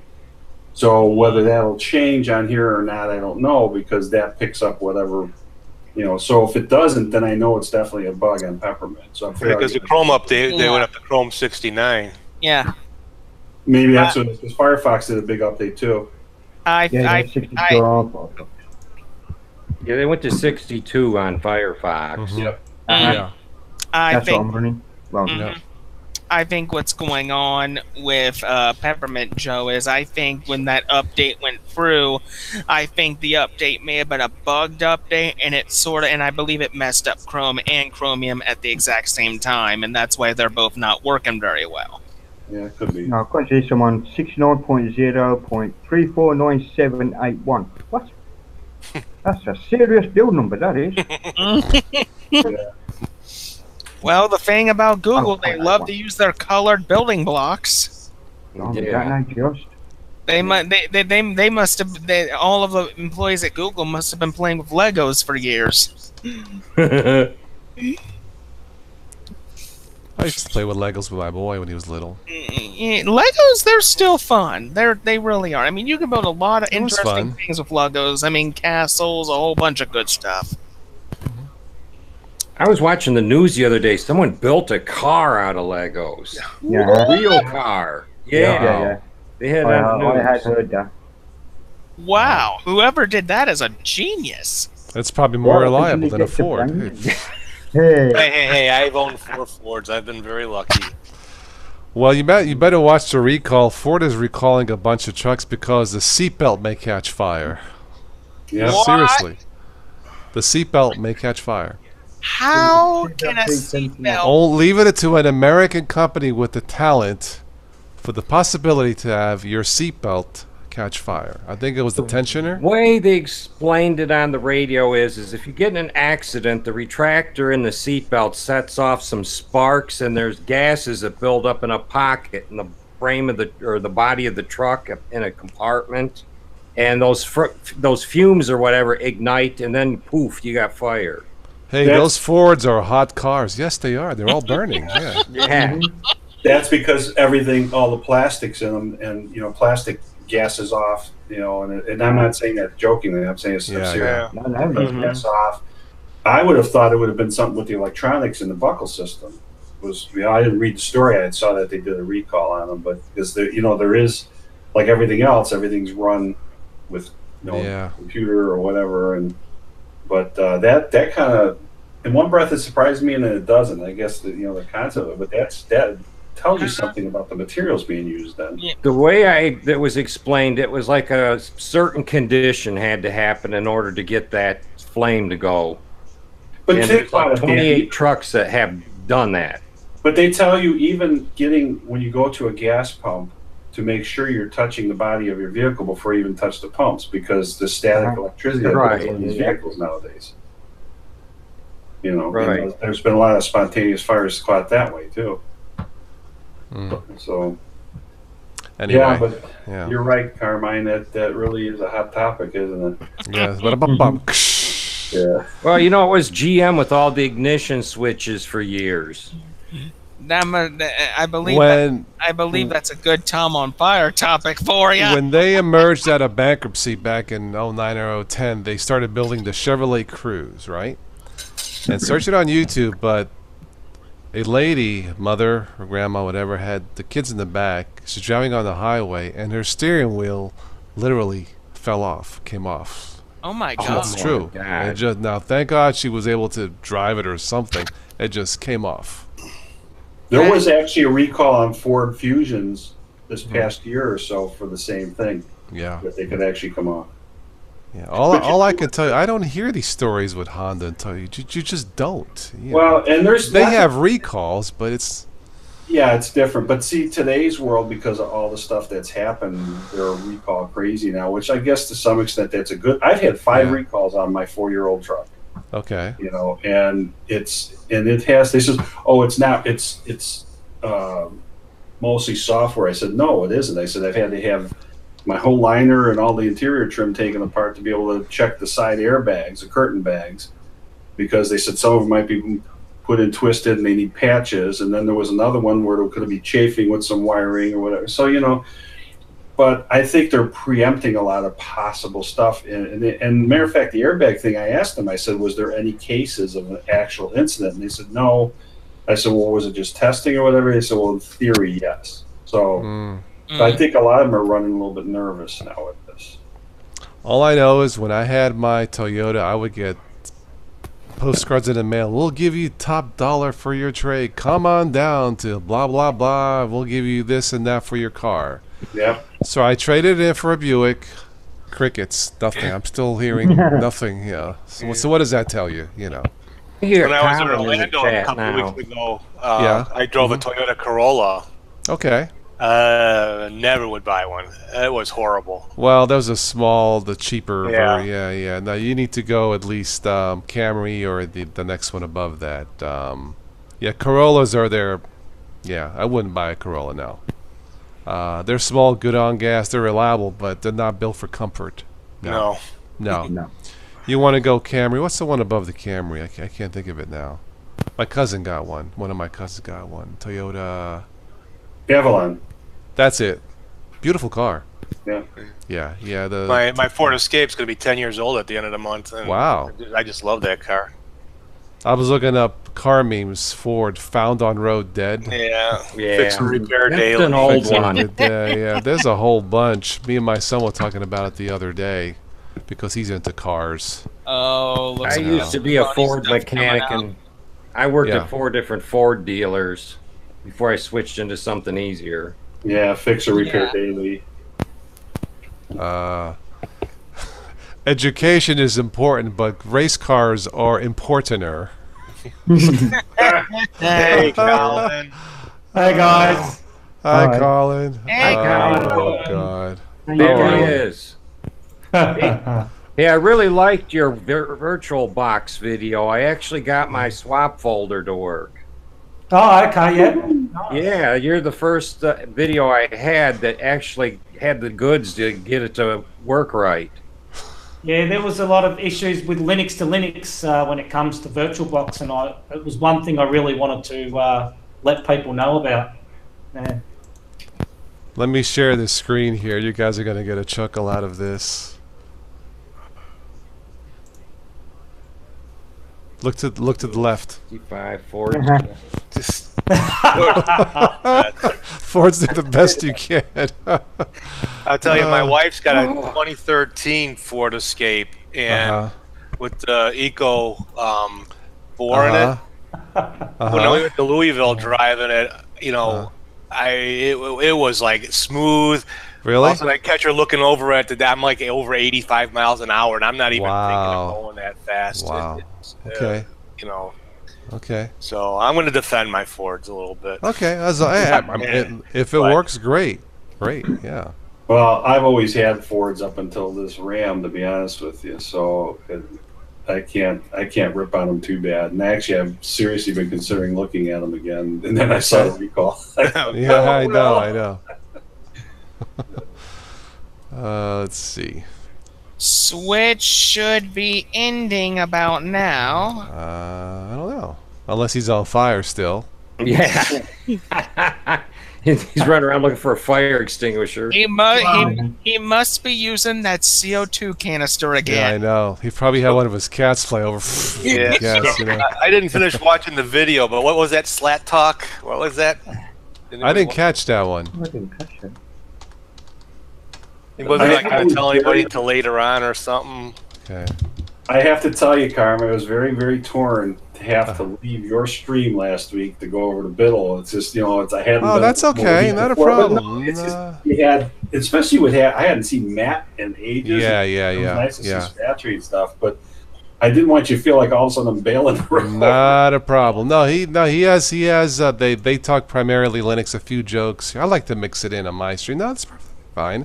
I jumped on last week for a wee bit to say hello. Yeah, it was nice. But nothing wrong with that. Yeah, I remember there were 23 of us on there at one point. Yeah, it was. Holy, a lot of people. It seems to be sometimes tough to do a conversation, and when I watch it, I just go like, "Who's talking now?" I try to sit there quiet sometimes because it's hard just to break into the conversation sometimes. Yeah. I looked up crazy car memes or car acronyms. Let's see if these will let out a chuckle for people here still watching. Alpha, aging Latin F-wits ambulance. Alpha, get it? Okay. Audi. You like that one? Okay. That's actually kind of clever. Audi, another useless Deutsch invention. Yeah. Oh man. Okay. But not me. This is what I see. BMW. Guess what BMW? But there's a whole bunch here. There's like 6 of them. I mean, it stands for Bavarian Motor Works, right? Okay. We used to call them Beamers back in the 90s. Okay, well, BMW could stand for Bought My Wife, Brings Me Women, Brings me women. Big Buddy Waster. Oh my god! Like this, it gets better. Broke My Wallet. Yeah. Or Babe Magnet Wannabe. Those are pretty cool. Wow. Biggest They're very good. I like those. Yeah. They used to make motorcycles too. I think so. No, yeah, that's still good. Right. Funny you say that because I've mentioned before I have a resale business, and a year and a half ago or so, it's almost 2 years ago now, I had bought a couple of auctions, and one of the auctions was a bunch of BMW motorcycle stuff. I never even knew what it was or had, so until I had a friend of mine while we were doing a live hangout like this. I was doing a live auction. They were looking up the parts, and those parts actually paid for both auctions and then some with what I sold. It was amazing. So if you ever get a chance to get some and you want to resell them, like hand tools and stuff, the vintage, oh my God, you can make some good money with them. See, I've had a funny vision of an auctioneer, the car auction. They go, I'm going to sell for $20,000. You know how fast they are? I got a vision of the guy smoking weed. Okay. We have a 2016. No, wait, 20. What the hell is it? Going once. Oh, God, that hurts. Going twice. Yeah, or sitting there going, wow, man, how much is that going for? Wow, crazy. Okay, sold. No, it's not sold? Oh, okay. That'd be so cool. See, that's a skit for our sketch on Saturday Night Live, That's funny. Well, all right, that's, yeah. Cheech and Chong were the best. What you're doing there is starting to bring it back. I'll be interested to know if there's a Ford one. Okay, well, let me go down the list here. Oh, Cadillac. Because there's ones that there was a saying that the Holden guys in Australia used to call Ford. So I'll see whether it's on the list. I'll wait till you get there. Okay, let me go to Cadillac. Cadillac is actually clever. Here we go. Right. Cadillac. Anybody want to take a guess? I don't even know. Okay, it's kind of a long one because of the long. Yeah, it is the long one. All right, this is for Cadillac. Crazy and demented idiots like large American cars. We have a city here in Michigan called Cadillac. Mm-hmm. Oh, wow. Yeah. It These are clever. Kiss Boulevard because Kiss was there back in the day when the football team was bombing out. Chevrolet. Oh, here we go. Oh boy. Chevrolet Can hear every valve rattle on long extended trips. Okay. Chrysler. Can't have refund. You're stuck leasing Edsel replacement.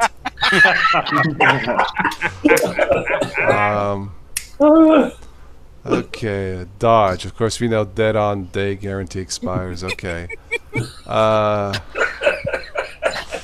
There's more. Dodge. Here we go, Dodge.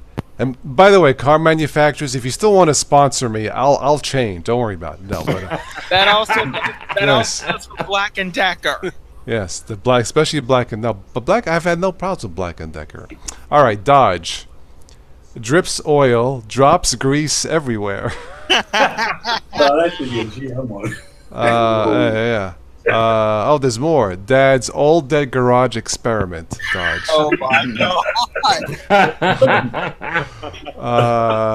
God. Dodge. Don't overdrive gutless engines. Yeah. Okay. All right. Well, I don't know if that really fits with the Hemi's in there, so. I had Fiat. a Dodge Charger, 74 Dodge Charger with a Okay, I remember. 440 in it. Yeah. Those were nice looking cars actually back then. Yeah. Actually, sorry, it was 75.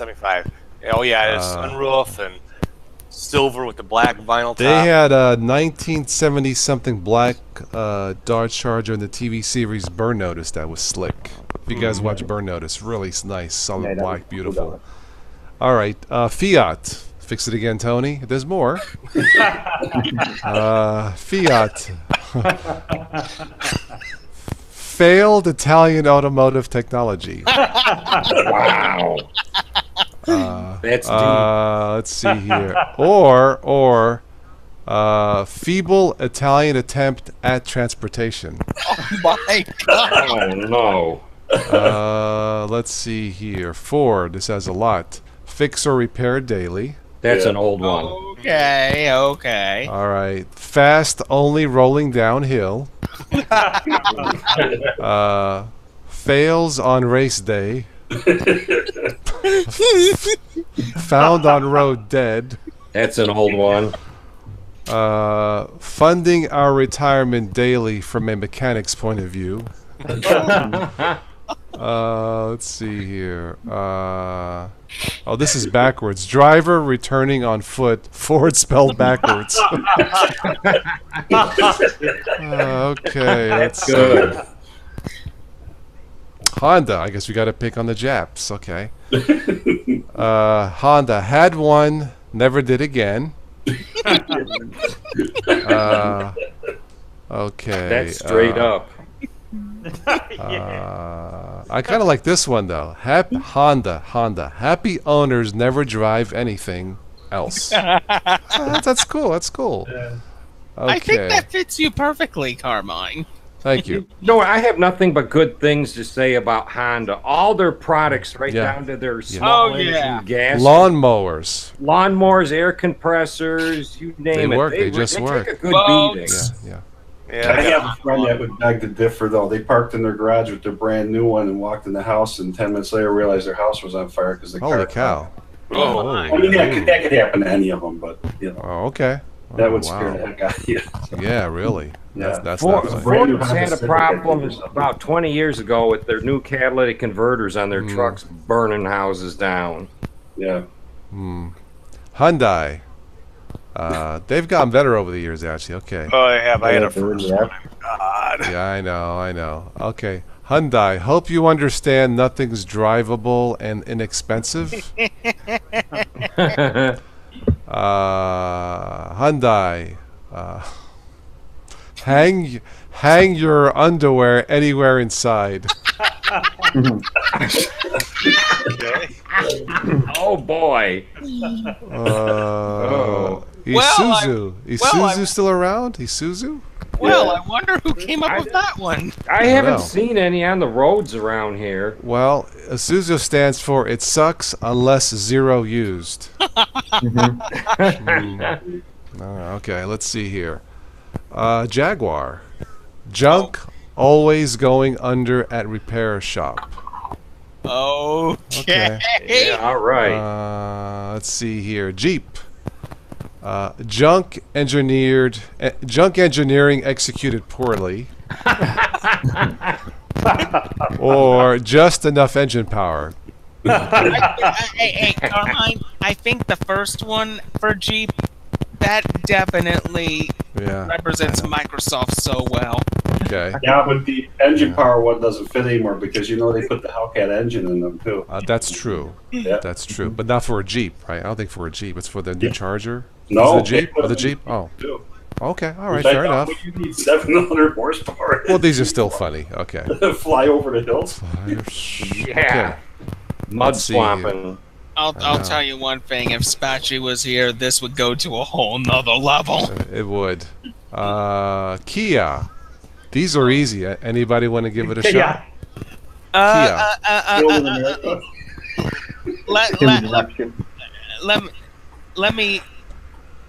Let me think here. There's a few. There's only 3 letters. Let me think. Kind in all. All right, Kia. Kick it again. Kick it again. Wham!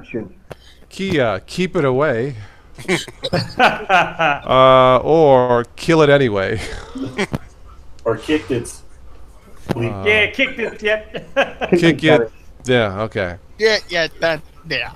There's one for Lotus. Really? There's only one for Lotus. Oh. Lots of trouble, usually serious. Okay. Mazda.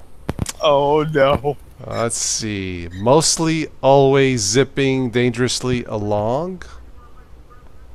Okay. Made after zero design analysis. Mercedes. Many expensive repairs can eventually discourage extra sales. That was almost true. I used to work on things. Let's see here. MG, are they still around? I believe they are. Yeah. Okay. That's an English car. I believe so. They're small, right? I think. Yeah. Aren't they small? Okay. Yeah, they're Austin Powers type stuff. Small car. Yep. Okay. I don't mean to ignore anybody in the chat. I'm looking at the chat too, but okay, Paul, you gotta go. Okay, bye. I'll see you next time, Paul. Thanks for stopping by. MG, merciless garbage. Money guzzler. MG might go backwards, might go forwards. I'm guessing it depends. Depends, yeah. Coming or going. I'm a coming or going. That's an Italian Bill Clinton. I'm a coming or going. No, but Mini, moron inside, notably insane. Oh my god. Let's see. Can I say this on the family? I guess I can try this. This is minivan. Minivan. Minivan. Manhood is non-existent. I'm vasectomized and neutered. Oh. I'll just leave it there. That's a reach. Yeah. That's a reach, yeah. They were trying to match the letters, but okay. I'm hoping you weren't going to monetize tonight. Just hit the super chats to compensate for the demonetization. There you go. Yeah. Yeah, okay. PayPal works too. Yes. Check out the links below, yes. Let's see here. Mitsubishi. That's a long one. I guess they got one. Wow. Okay. Mostly in the shop, undergoing big investments, sometimes halfway incomplete. Wow. Lord have mercy. Yeah, that's kind of heavy. There's one more. Wow. Okay, for Mitsubishi. Okay. Motor is tough. Sounds unbelievably bad. Intimidates slow Hondas incessantly. Okay, Mopar. That's Chrysler's division, right? Yes. Mopar parts. Okay. Yeah. Move over. Professionals are racing. And thanks to PD, we also have mostly old parts and rust. Oh my! Okay. Nissan. Oh boy. Here it comes. Needs imminent salvage, so abandon now. Oh, Probably God. true. Dump that thing. All right, Oldsmobile. I know they're not around anymore, but Oldsmobile.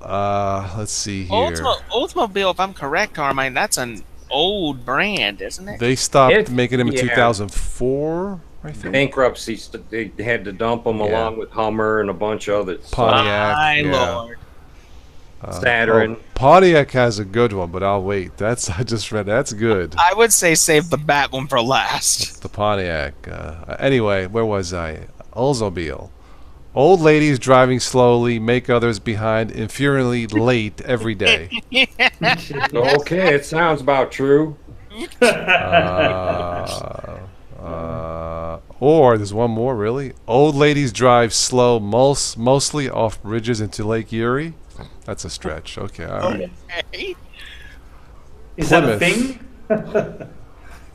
That's what it said. But anyway, let's move on. Plymouth. You'd think that would be a tough one, but they actually... Plymouth, please let your mother out under the hood. Hold on just a minute. Be right back. Okay.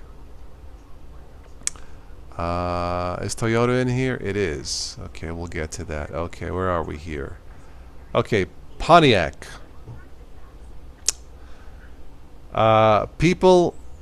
this is a good one. Pontiac. People on narcotics thinks it's a Cadillac.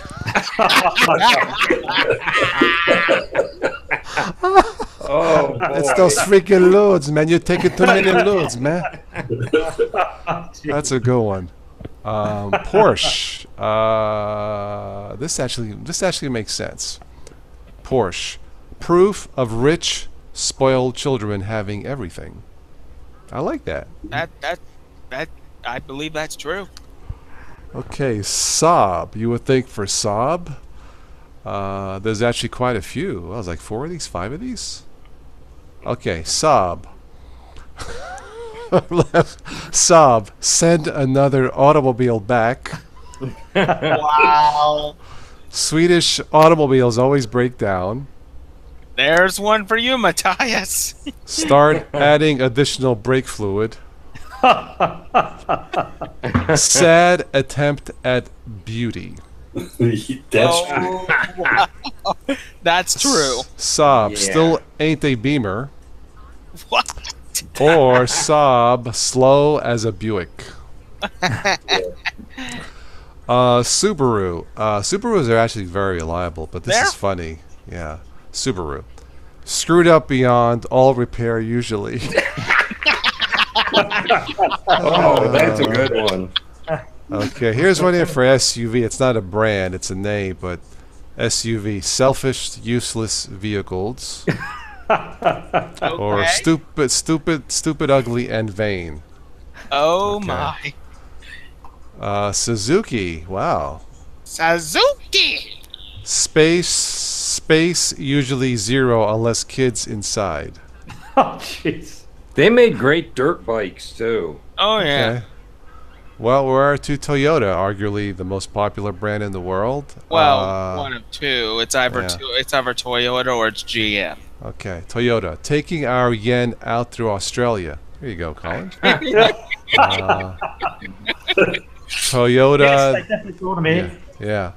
Let's see here. Or the one you ought to avoid, Toyota. Or they overcharge you on their accessories. Or take off, Toyota, take off your oversized tires, a-hole. Oh boy. Let's see here. Triumph. Triumph still around? I haven't seen one in a long time.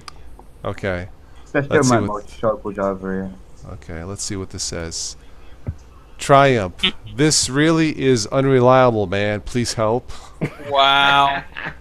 Wow. Or tried repairing it until my parts hurt. Oh my god.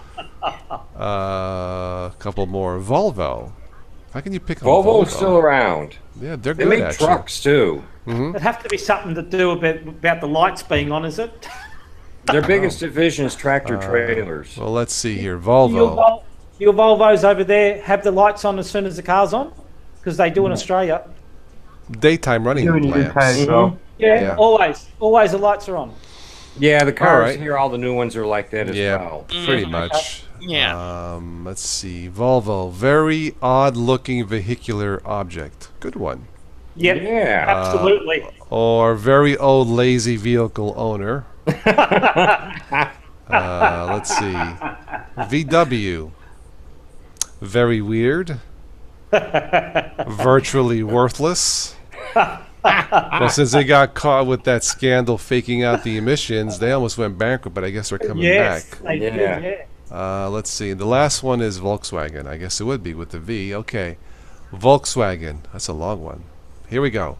Vehicle owners, losers knowingly suffering with all German engineering nonsense. Wow. That's it. Wow. That was the last one. Oh. Vehicle owners, losers, knowingly suffering with all German engineering nonsense. Out of all of these, Pontiac is the best. People on narcotics thinks it's a Cadillac. Yeah. That's it. That's the list. They got all the cars. Wow. Well, the Ford one, the one that I was referring to, was found on rubbish dump. You know what I Okay. didn't hear is Mercury. Did I miss Mercury? Mercury. It's not on here. It might not be on the list, but they had a long string of cars from Ford. Let me see if there is one. I don't. And Lincoln too. Okay. Oh, Yeah, gee. right. Yes. Lincoln, I believe, still makes cars, don't they? Yeah. Matter of fact, Yeah. they have their own dealerships now. Wow. Okay. That's the luxury division of Ford. Yes. Let me see if Lincoln. Let me try a different website. See if Lincoln or Mercury is on here. I There's remember this stuff because yeah. I used to be a mechanic. Okay. Oh, wow. There's Acura.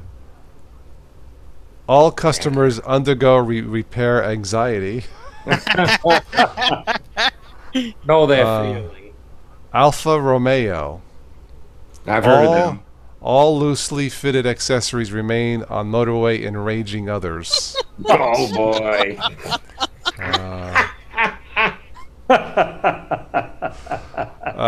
Bentley, why not?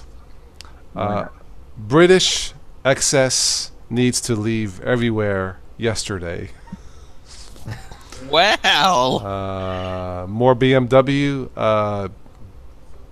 Big money wasted or bring mama's wallet. Okay. Bring Mama's wallet. Let's see. Buick, big, underpowered, impressing China keenly. Oh my god. Oh boy. Chevrolet is more. Okay. Cheap heaps. Expect very routine owner letdowns, excessive trouble. Cheap heaps.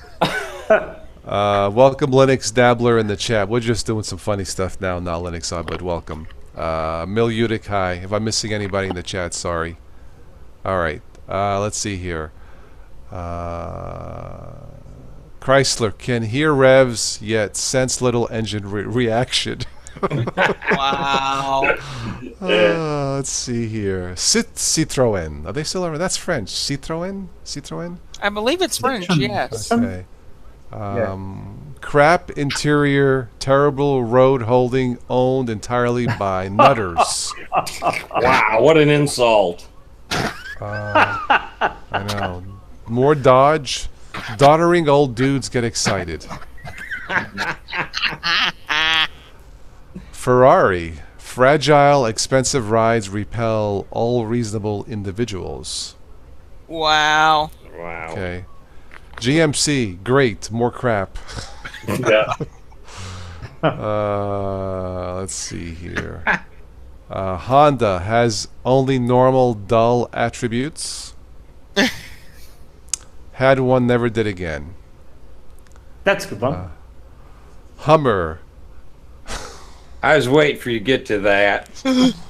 Oh boy, here we go. Hummer. Huge.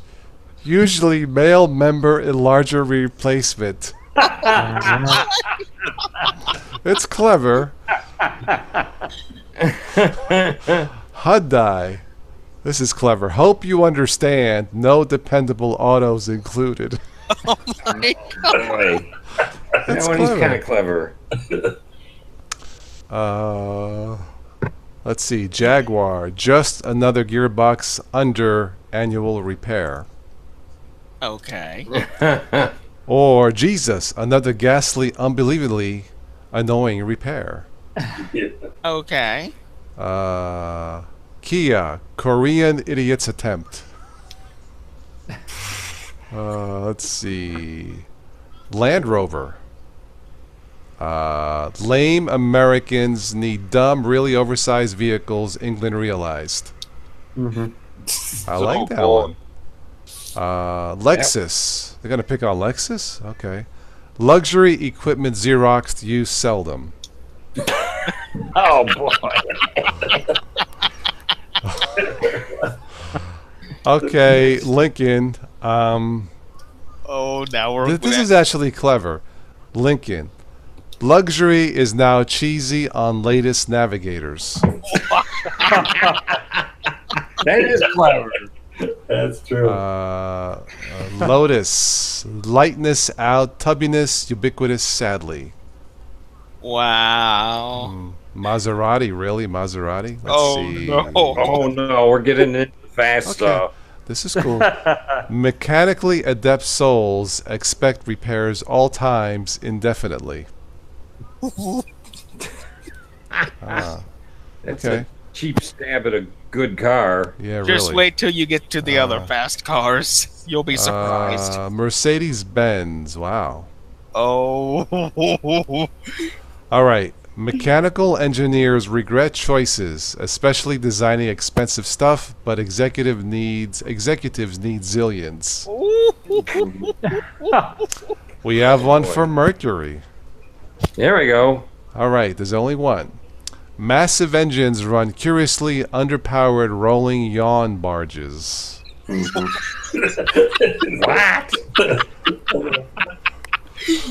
As I picture a 1970s era car. Yeah. Mini. Can I say? I guess I can say. Mini metrosexual idiots need instructions. Mitsubishi mechanics investigate trouble. Some understand, but it sure had it. Yeah. Let's see here. Pagani.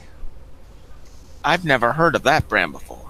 Pagani is a hypercar manufacturer in Italy. Prissy autocrats gather accumulated net income. More Pontiac. Ponderous, old, noisy. These indicate attributes clearly.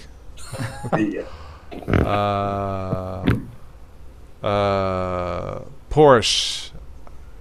I'll spell it. PRCKS or rich SHIT heads can have them. Oh my god. Clever, okay. Saab. Sadly absent, always broken. What? Saturn, I know they went bankrupt. Slow and tasteless, upgrade right now. That's a good one. Scion. Scion, that's Toyota. Scion? Yeah. I think so. Okay, Scion. Stupid children ignoring ordinary notions. Oh my god. I got a better one for boy. Scion. Sad cars inspire only nausea. They're ugly. That's for sure. The smart car. Smug men are really tiny. Suzuki, are they still around? Yeah. Okay. Okay. Not only do they do cars, Carmine, but they mainly now manufacture boats. I thought they make motorcycles. Yeah, you make dirt bikes.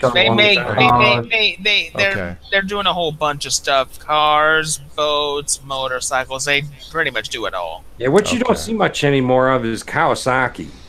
Yeah, the old quackers. Suzuki, sadly uninspired Zip ultimately kills it.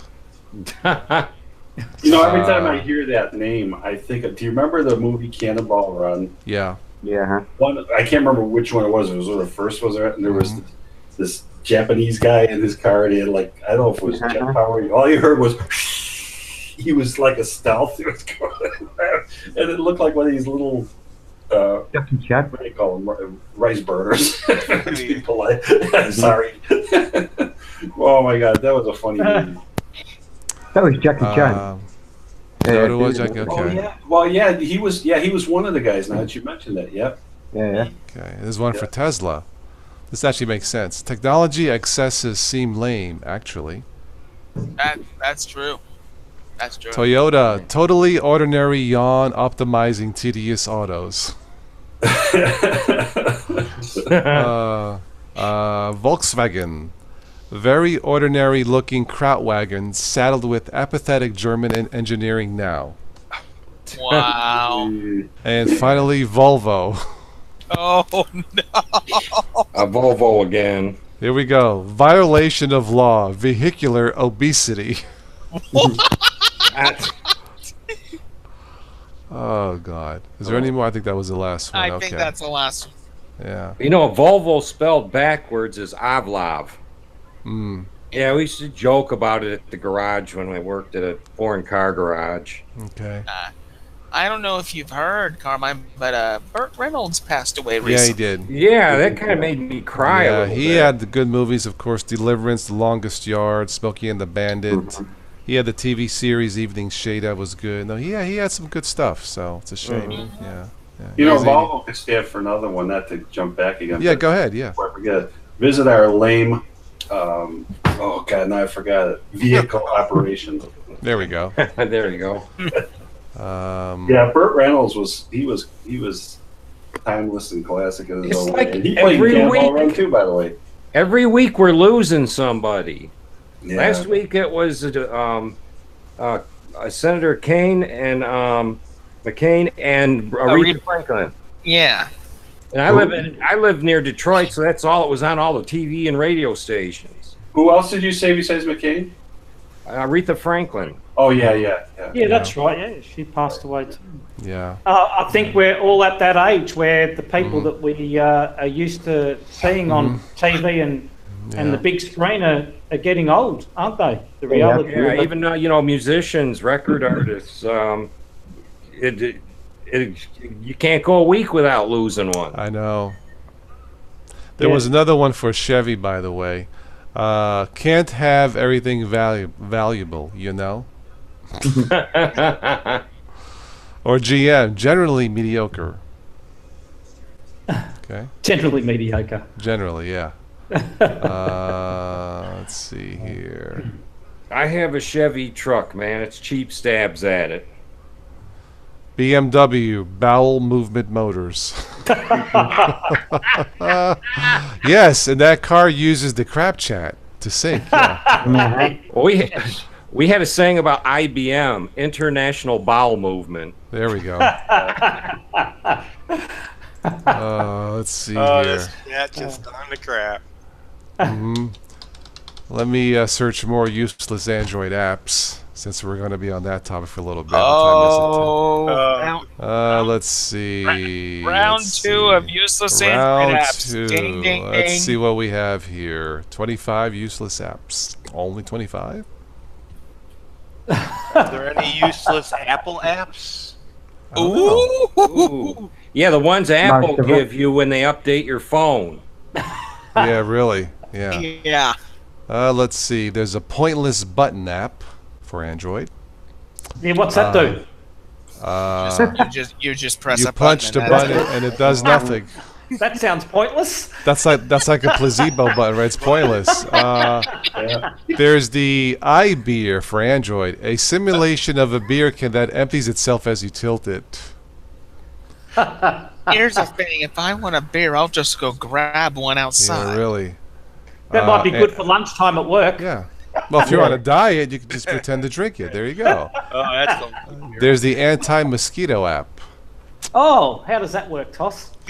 Well, can an app actually repel mosquitoes? This is, in fact, not a new idea, but has been tried by numerous radio stations.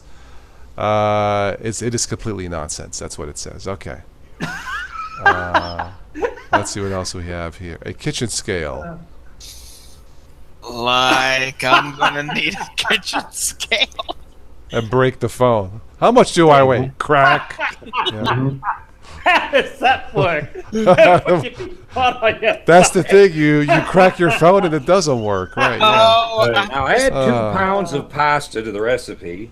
Yeah, right. Yeah, really. Oh, I'm just gonna set this head of cabbage here. Crack. I like this one. This is one of my favorites. An Android Pocket Fan. So in case your phone overheats. Okay. Here's an app. Great. This app is called Useless. I have heard of that there are attachable fans for phones. This one is great. That's why I have to carry around a phone now. I mean, a fan for a phone. Yeah. This is actually something that might be a guilty pleasure. Toilet Sound Machine Extreme. Okay. So I can only think that that's when you go to the toilet for a break without having to go to the toilet, but you want people to think you've been. Yeah. Is that what it would be for?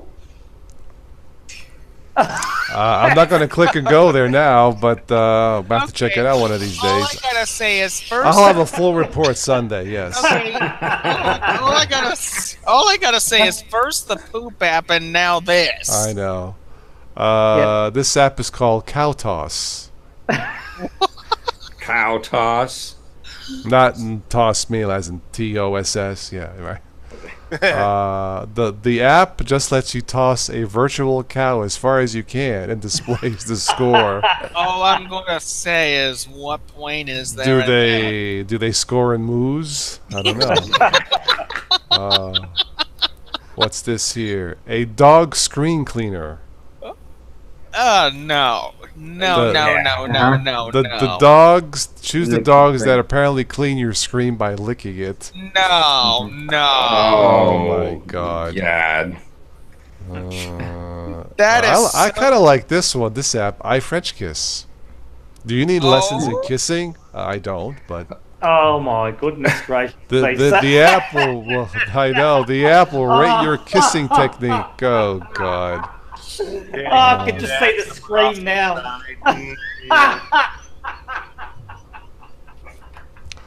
know, Colin. $10 you can buy the French kisser. For $50, I'll just hire a French lady, but no. Okay. Here's one called Pocket Heat. Next to the French kisser, right? Yes. Let's see what else we have. Watching Cute Girl. You need an app for that? Okay, all right. Yeah, really. Fingerprint mood scanner. Okay. I'm sorry, but that doesn't make sense whatsoever. First, it scans your fingerprint, discovers your mood. First, my mood is I want to turn it on. That's what I want to do. No. First we have the mood ring, and now we have this. I'm sorry, that makes no sense at all. Let's see here. Up there with the pet rock. I know. Here's one. This is what it's called. It's called the most useless app ever. Okay. Yeah. So you download it, you press the button, and it closes itself, and that's all it does.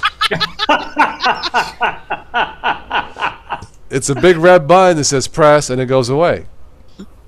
That's about as useless. I mean, they could have added a slamming door or something to it. I know, or fart, you know. But, Unless it's got a bug and it doesn't close. I know, really. Let's see here. Your Okay. phone got hacked. It won't close. Okay. Do you want to press the magic button now? Oh, I'm sorry. You just It's broke like- the phone. It's like that old joke, pull my finger, push the app, right? Yeah, right. Oh, God. Let's see here. How do I stop apps from draining my Android? Oh, that's just the thing. Okay, all right, never mind. Let's go to some real news. I think it's time. Okay. Yeah. Enough of this now. Let's get out of Android land for a while. So let's see here. Linux Dabbler, hello. Am I missing anybody else in chat? I hope not. Say hi to Ben Byrne. He's actually Ben Byrne. Hi, Ben. Say hi to Ben Byrne, everybody. Ben Byrne. Hello, Ben Byrne. Yeah, hello. Hello, Ben. I said hello to Mill. I think I did, yes. Okay. I think we're all caught up here. Okay. Steve Gunick, I think I said hello, didn't I? All right. Let's see here. What time is it? 10:30. All right. Chinese village beset by giant mass of soap suds. Okay. Why were they talking dirty? I don't know. Let's see. Bear opens pickup truck door, destroys interior. Oh. That's a smart snap. bear. Yeah. Yogi Bear must have gotten mad because I somebody stole guess his he doesn't picnic like. basket? I guess he doesn't like Fords either. He must have thought the interior looked a bit bare. I knew someone was going to come up with. That's why I didn't say nothing. I knew. That's one for Colin. Let's see here. Train strike destroys semi-trailer on Virginia Road. Oh You know, I my see God. more and more of those on YouTube. It's like, what That do people is- think? Look, that is look. sad. People driving your cars. You against the train. You have no chance. Zero. None. Trains and I mean- cars do not go together. Yeah. I mean, How can a train hit something if it's on strike, TOS? Train strike. Is it? Train strike. Yes, I know. But yeah. That is just so stupid. I mean, a car has no chance against a forward-moving train. The thing about trains is that they are built to run over virtually anything they What see happens fit. is you'll see people. You'll either the red lights or the gate, and they'll try to go around. Next thing you know, bam! And it's like, now some lucky, some people survive, but it's not Yeah, worth the I've risk. seen- Just wait. Yeah, just wait until the fan goes up, then go on through. Yeah, I mean, really. don't The, go. the You can wait. locomotive is like packed full of weight. It's got a big 12-cylinder engine in it that pulls a tremendous amount of load down the tracks. Right. I've delivered to some engine places in Australia here, some chemical to some of these places. You should see the size of the engines that are in these locomotives. They are huge. They're huge. Yeah, I go to Oh. a place that rebuilds them. Yeah, right. Unbelievable. Yeah, it's I was watching the last year on National Geographic Nazi history, but these trains that they built, they would have the locomotive go into the train station for repair, and it was on a rotating disc where the guy would crank it. So when the train was fixed, they would rotate the train to go back out. And the guy tried, and it still works like 70+ years later. He just cranked that thing, and it still turned on the pedestal. It's kind of cool, actually. Yeah. That's a lot of cranking. Yeah, it is. Uh-huh. That's why he That said, "Look guy's- at this. Look at the wheel bearings, the engineering of this," and he was able to turn it. Yeah. All right. Indian man cracks 217 walnuts with his head. Wow. So does that make him a crackhead? Oh, it makes them nuts. Oh boy! Yeah, put a bomb. I was thinking that, but I didn't want to say it. I think he's a little nuts. He's a little nut. Yeah, feel free to chime in on the jokes here. You don't need to encourage us, TOS. I guess he forgot his nutcracker. I don't know, but Yeah. let's see here. Dedicated delivery driver braves typhoon on motor scooter. Oh my That's God. dedication. Oh, I seen that Yeah. one. Yeah, I seen that on the news. Wow. Oh Yeah, my. that was in Japan, right? That's referring to Japan. Yeah. Judge, looking at the looks, I would say probably it's not in the States. Yeah. Okay. Yeah, it was the Japan typhoon. Yeah. He was having a hard time. Wow. I reckon. He deserves a raise. Yeah. Absolutely. Falling crane splits roof of Florida home in half. Oh my It's God. like the crane just fell right down the middle too. Oh. Well, they wanted to renovate. Now they can, I guess. Yeah. I hope no one got hurt. Oh. Wow. I mean, it was a truck that tilted over. Yeah. Oh, the old train truck, was it? The old train truck. Yeah. Huh. Let's see here. Florida hunter's bag. Wow, 750-pound alligator. Oh my God. Wow. That's some real luggage there. Wow, really? That's a big one. You got your boots, your bags, your belts, your teeth. Electric doormat scares off California bear. How clever. Well, I guess the bear couldn't bear it. Yes. Let's see here. An iguana travels from Mexico to California in woman's bikini top. That lucky iguana, let me tell you. I want to be an iguana. I guess so. Let's see here. Koala wanders through pharmacy in Australia looking for loads, I guess. No, but that's what it says. It must have been looking for eucalyptus leaves. That's what they mainly eat. Oh, okay. Okay. How much can a koala bear? That's right. Bada bing.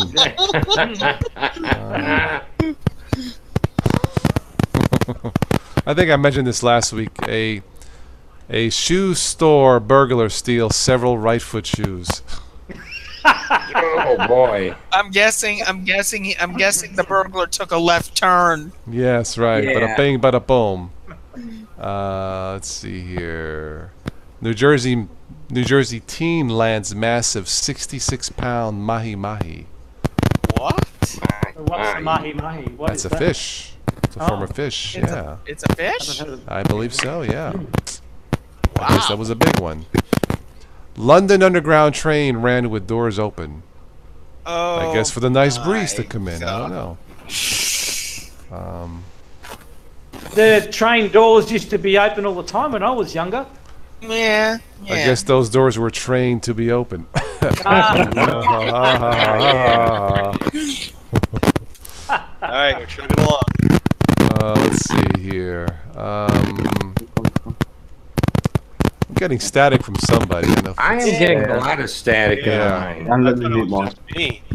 I didn't want to say anything. Yeah, but yeah. No, not me. No, it's still going. Let me turn mine off. Okay. Is it me by any chance?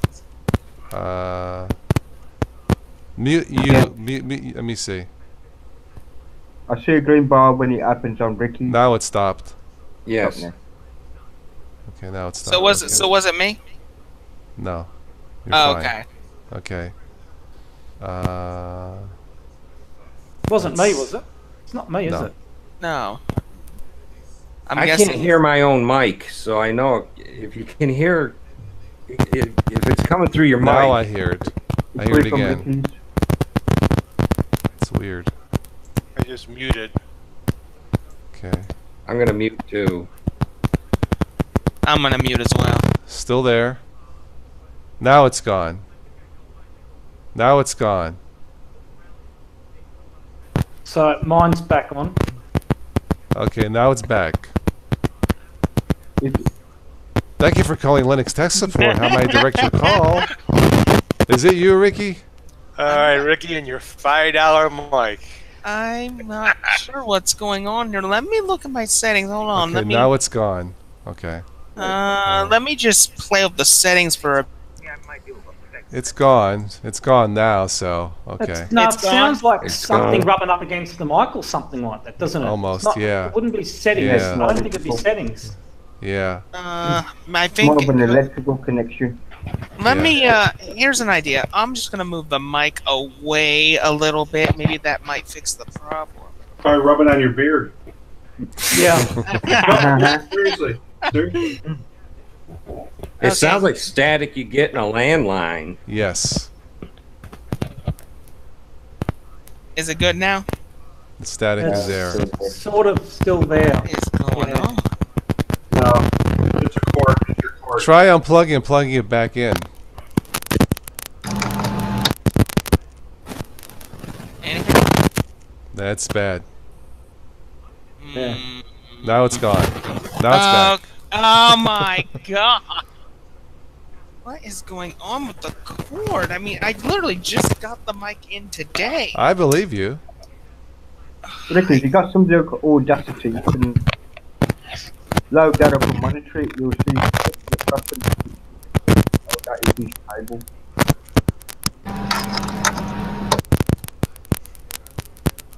Yeah, that's like a cable. Is he unplugged? No, I'm not unplugged. I just plugged myself back in. Let me go to my input settings. And yeah, it's definitely you. Okay.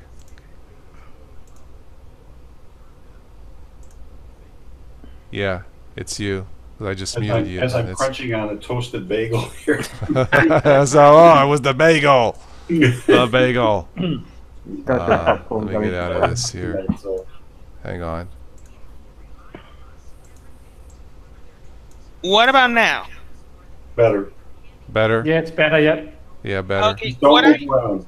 Yeah. Yeah, what I did is I went through my Linux Mint Mate settings, and I changed the input on built-in audio analog stereo to internal microphone, which I believe means this microphone right here, does it? Okay.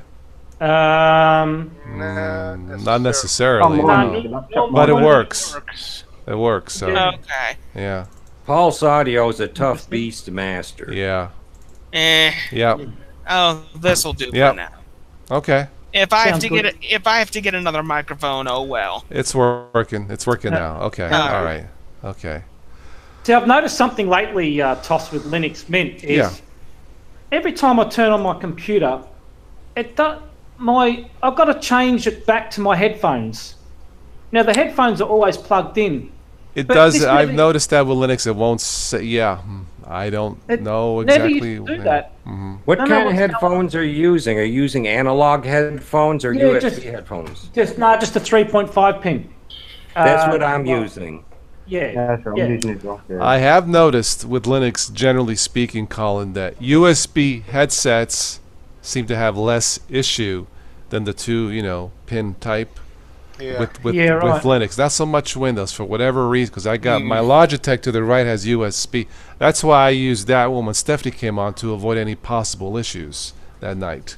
But I noticed USB seems to work better in general with Linux than the older 2-pin type. Yeah. Yeah, I don't have an issue. I plug in my USB and it goes right to it. Yeah. Yeah. Yeah. I definitely don't have any issues with the mic. The mic is always detected. Yeah. It's only the 3.5 pin that has a problem. Yeah. So I don't know, but I never had this issue. Not just you. Yeah. Well, you know what? I'm using the older Linux Mint and all the stuff in it lately. It's been really performing great. Yeah. Since I reinstalled it when it crashed and it locked me out of it. Right. But I use Clonezilla and I keep a backup on a mechanical hard drive so I can reload it to my SSD drive if I have something go bad. Right. I'll use Chunky for the same thing. Yeah. I'm going to try some real quick. Is that okay, TOS? Go ahead. Since I switched it to internal microphone, I'm not sure if the active microphone is this one or this one, so I'm going to hold this one away from my face a little further to see if there's a difference. No, it's when you have a little. Heard it. Yeah. You have a little echo going on too. I do? Yes. Yeah, it's not working. Yeah. I don't hear it, but okay. Dang it. Pulse audio must be acting up. I mean, you sound okay, yeah, but... I mean, it's okay, yes, but Steve's right, because when you tapped it before, you could hear it. All you gotta do is just tap the mic. Yeah, you can see the bars going up on your right. Too. Yep. Okay, yep, that's definite, yeah. Loud and clear, yeah. Okay. You know, there's a new game for Linux that I'm not sure this is a good game to call this game. It's called Life is Strange Before the Storm. I think I've heard of it. Yeah. So if you use Linux, Life is Strange? I wonder if it's in the repos. I don't know. It's off OMG Ubuntu website. Telegram updates their desktop app. Let's see here. Dell unveils its cheapest XPS 13. Okay. Yes, I've heard. I've read about this. Okay. They're unveiling a very cheap computer. Okay. And there's a release date for GNOME 3.32. So. Am I still echoing by any chance? I don't hear it. It's very light echo. It's not a hard echo. We can deal with it. But that could be YouTube. I mean, Hangouts, yeah. You put life and it gives you bleach bit. Okay. So it's not really a big deal. No, it's not. Yeah, but if this is also a Pulsatio issue, maybe changing my distro might help, or maybe if it updates, maybe it'll fix it. Well, once again, when it comes to Linux and multimedia, sometimes it's a hit and miss. It's just the way it is. Just the way it is. It doesn't matter what distro.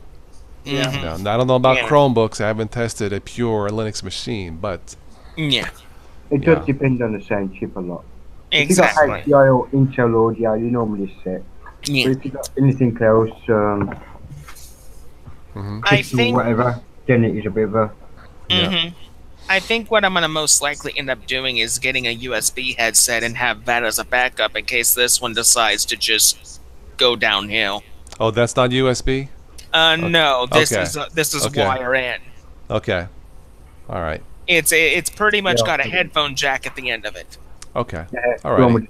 I know what you mean. Yeah. I mean you sound clear, but generally speaking, USB ones work pretty good. That's because that's the standard. It would seem that's a standard nowadays. So, you know. Anyway. So yeah, I think that's what I'm gonna do. I know we all about Microsoft, but they did make the best headsets with the LX3000 chat, I believe it was called. That was an excellent headset, USB headset, and that worked really well in Linux. But they got broken on them one day. Oh dear. Yeah, I've had like I said, I've had pretty good luck with Logitech products, but just USB. Yeah, I've got that USB. I've got to do something about my audio on my channel. It's horrible. Okay, go ahead, Colin. I was just wondering, Dan, what distro were you running in VirtualBox? Well, I have Linux Mint 18.3, and I was using VirtualBox. I was testing some Manjaro on it. Oh, okay. All right. You know, Punchbag Bob switched to Manjaro. Oh, yeah. Punchbag Bob. He needs to buy one of those distro patches so he can stop with that thing he's stuck on. He was all high and mighty on the peppermint for the longest time. I'm sticking to my peppermint. Nice. So I'm waiting for him to do his distro of the month. Welcome, gents. This is the fabulous, absolutely peppermint. And then comes next month. Welcome to the absolutely fabulous Slackware Linux.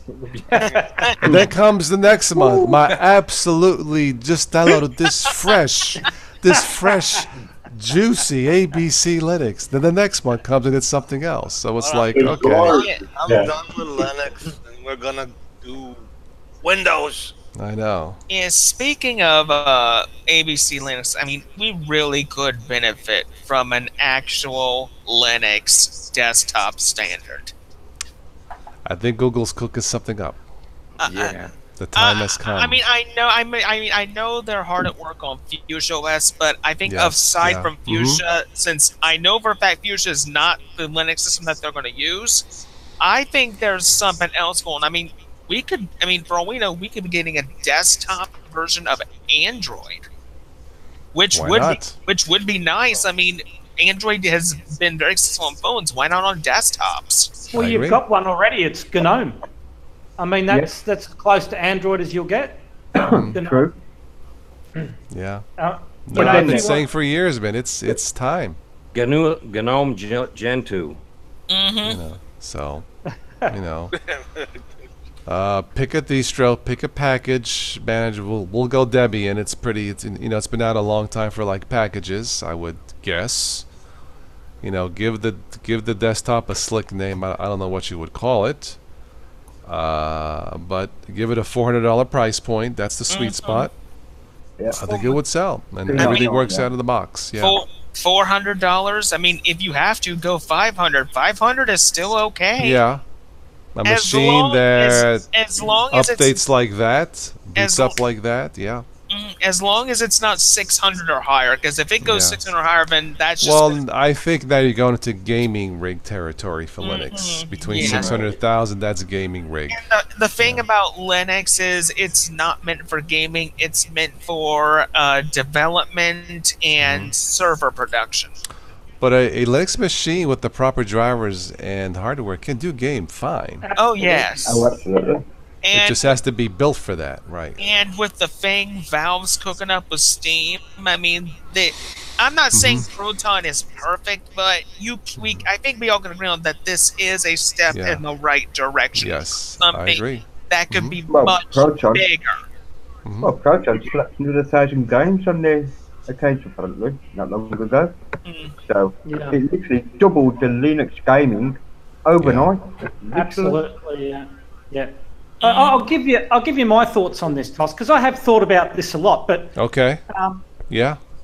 could make one Linux distro, but I think if you did that, you're going against what the open source is all about, which is people can take the code and change it and make it their own and share it, and which is what Linux is all about. Okay, but I don't think that would jeopardize the freedom in FreeOS. You know what I mean? It would just. I don't think so. It would just. What would you use? Would you use Gentoo or Debian or Arch or? Well, that's the thing. Well, that's why I said just let Google take over, because they don't give a crap about Ubuntu or Slackware or Gentoo. They're on their own planet. That's why they should do it. Yeah. And if the Linux community doesn't like it, so what? Well, Pete, here's the thing. The good thing about Linux is that it's free. It doesn't cost nothing. It's open source by many flavors. You start peeling all that away, you're gonna get stuck with another corporate Microsoft thing, and it's gonna be an identical thing. My thing was to have something built to prove to the Windows masses Linux can work. You won't have problems with driver because it can be done. There's nothing wrong with that at all. It's just that we don't want to get rid of some of the stuff that already exists. Right. Well, exactly. But I think it's a bit of a culture of Linux to get in there and when I first went to Linux, I thought, wow, you can use these different desktop environments. You're not just stuck with what somebody says. This is what you're using, right? I mean, because every different person has a different workflow, and you can. And I think you, TOS, you went through the whole thing where you try this one and try that one and distro hop, till the cows come home. But but you eventually settle on what your workflow and what suits your workflow, right? And I think that's that's unique to Linux, I believe. And but like Dan said, if you made it whereas you got one that suits the masses, are you getting away from what it's all about? I don't know. And that's very true, though. That's very true, Colin, because and you can attest to this, Carmen, because you like the Manjaro test. Wasn't it Manjaro you did, or OpenSUSE, whatever? And I'm the same way. We've all been down that road where we've tried a series of different distros, and you tend to land in one that you favor more. Maybe not even the final distro itself, but at least the family of it, whether it's Ubuntu or whether it's an Arch-based or whatever, So, and it's almost, if you think about it, it's almost like the top five. If you think about that to some extent. And in one breath, I could see where continuity could come into play if you had a little more concentration on less choice. But at the same token, just what we've experienced with various hardware. You know, that's kind of, as much as the pain of Linux, which, quoting BT, you know, it's got to hurt a little bit. The other side of the coin is that's the beauty of it too, is because you can adjust and adapt on most cases. I'm not saying every case, but most cases. Because there are some machines that just plain old simply don't want to run it or don't like it. That's exactly right. Also true for Windows too nowadays. Yeah. So, you know, and, with the hardware, it's drivers for Windows, you know, and it boils down to the people that make the hardware to supply the drivers to Windows. Right. Yeah. More and more support. Although if you look down the list on the Windows side of things, if you open up the, I can't think of the name of the bloody app now. Anyway, you open up the device manager. There we go. And you click on any driver, you'll be surprised how many drivers actually made by Microsoft instead of the manufacturers to get something running. Sound is one of them, especially the HDR, the Intel stuff. You have to go along to whoever, Realtek, download their proper drives before you can get the functionality of the sound card. If you just install Windows 10, you basically got a basic. Well, I just don't think a quote a national distro would be a threat to the open source. I just don't see. I think it would open up doors to Windows users, more money coming in from paying customers, to the possibilities of Linux. That's how I see it. I could be wrong, but again, it's just my opinion. You're onto something too as well, because you know, someone gets a Linux machine, they look at it and they go, "Oh, this is pretty cool," and then they discover all the other distros out there if they can survive. That's what I'm thinking at. Yeah, but you know what, TOS? I don't disagree with you. I think, to be honest, I think Plasma would be the best desktop for a commercial Linux, because it looks great, it functions great. It's got the Kwin in there, and it solves the screen tearing. I don't know what other issues it has, because I don't normally run Plasma on most occasions. But I mean, you get things like XFCE. I like XFCE, but you have to put Compton in to stop screen tearing. If you don't like screen tearing, then you lose all the other functionalities within all the other settings for when you've got Compton in place, because that's taken over. So you're not running XFCE natively, right? I would really like to see that solved. I'm hoping they are solved. That's exactly the trade-offs. And to me, as much as Peppermint's nice, I still struggle with how I'm used to using Mate and being able to find something or go into it, and I mean, even simple settings. And I know that, it's just learning more about how it works, but at the same token, it's still a different workflow for me than I care to use. I use it for what I want to use it for, and that's fine. Now I've got it set up to do what I want to do, and that's fine. And I'm trying to remember even today what it was I was trying to look for, and I struggled, and finally it's like, duh.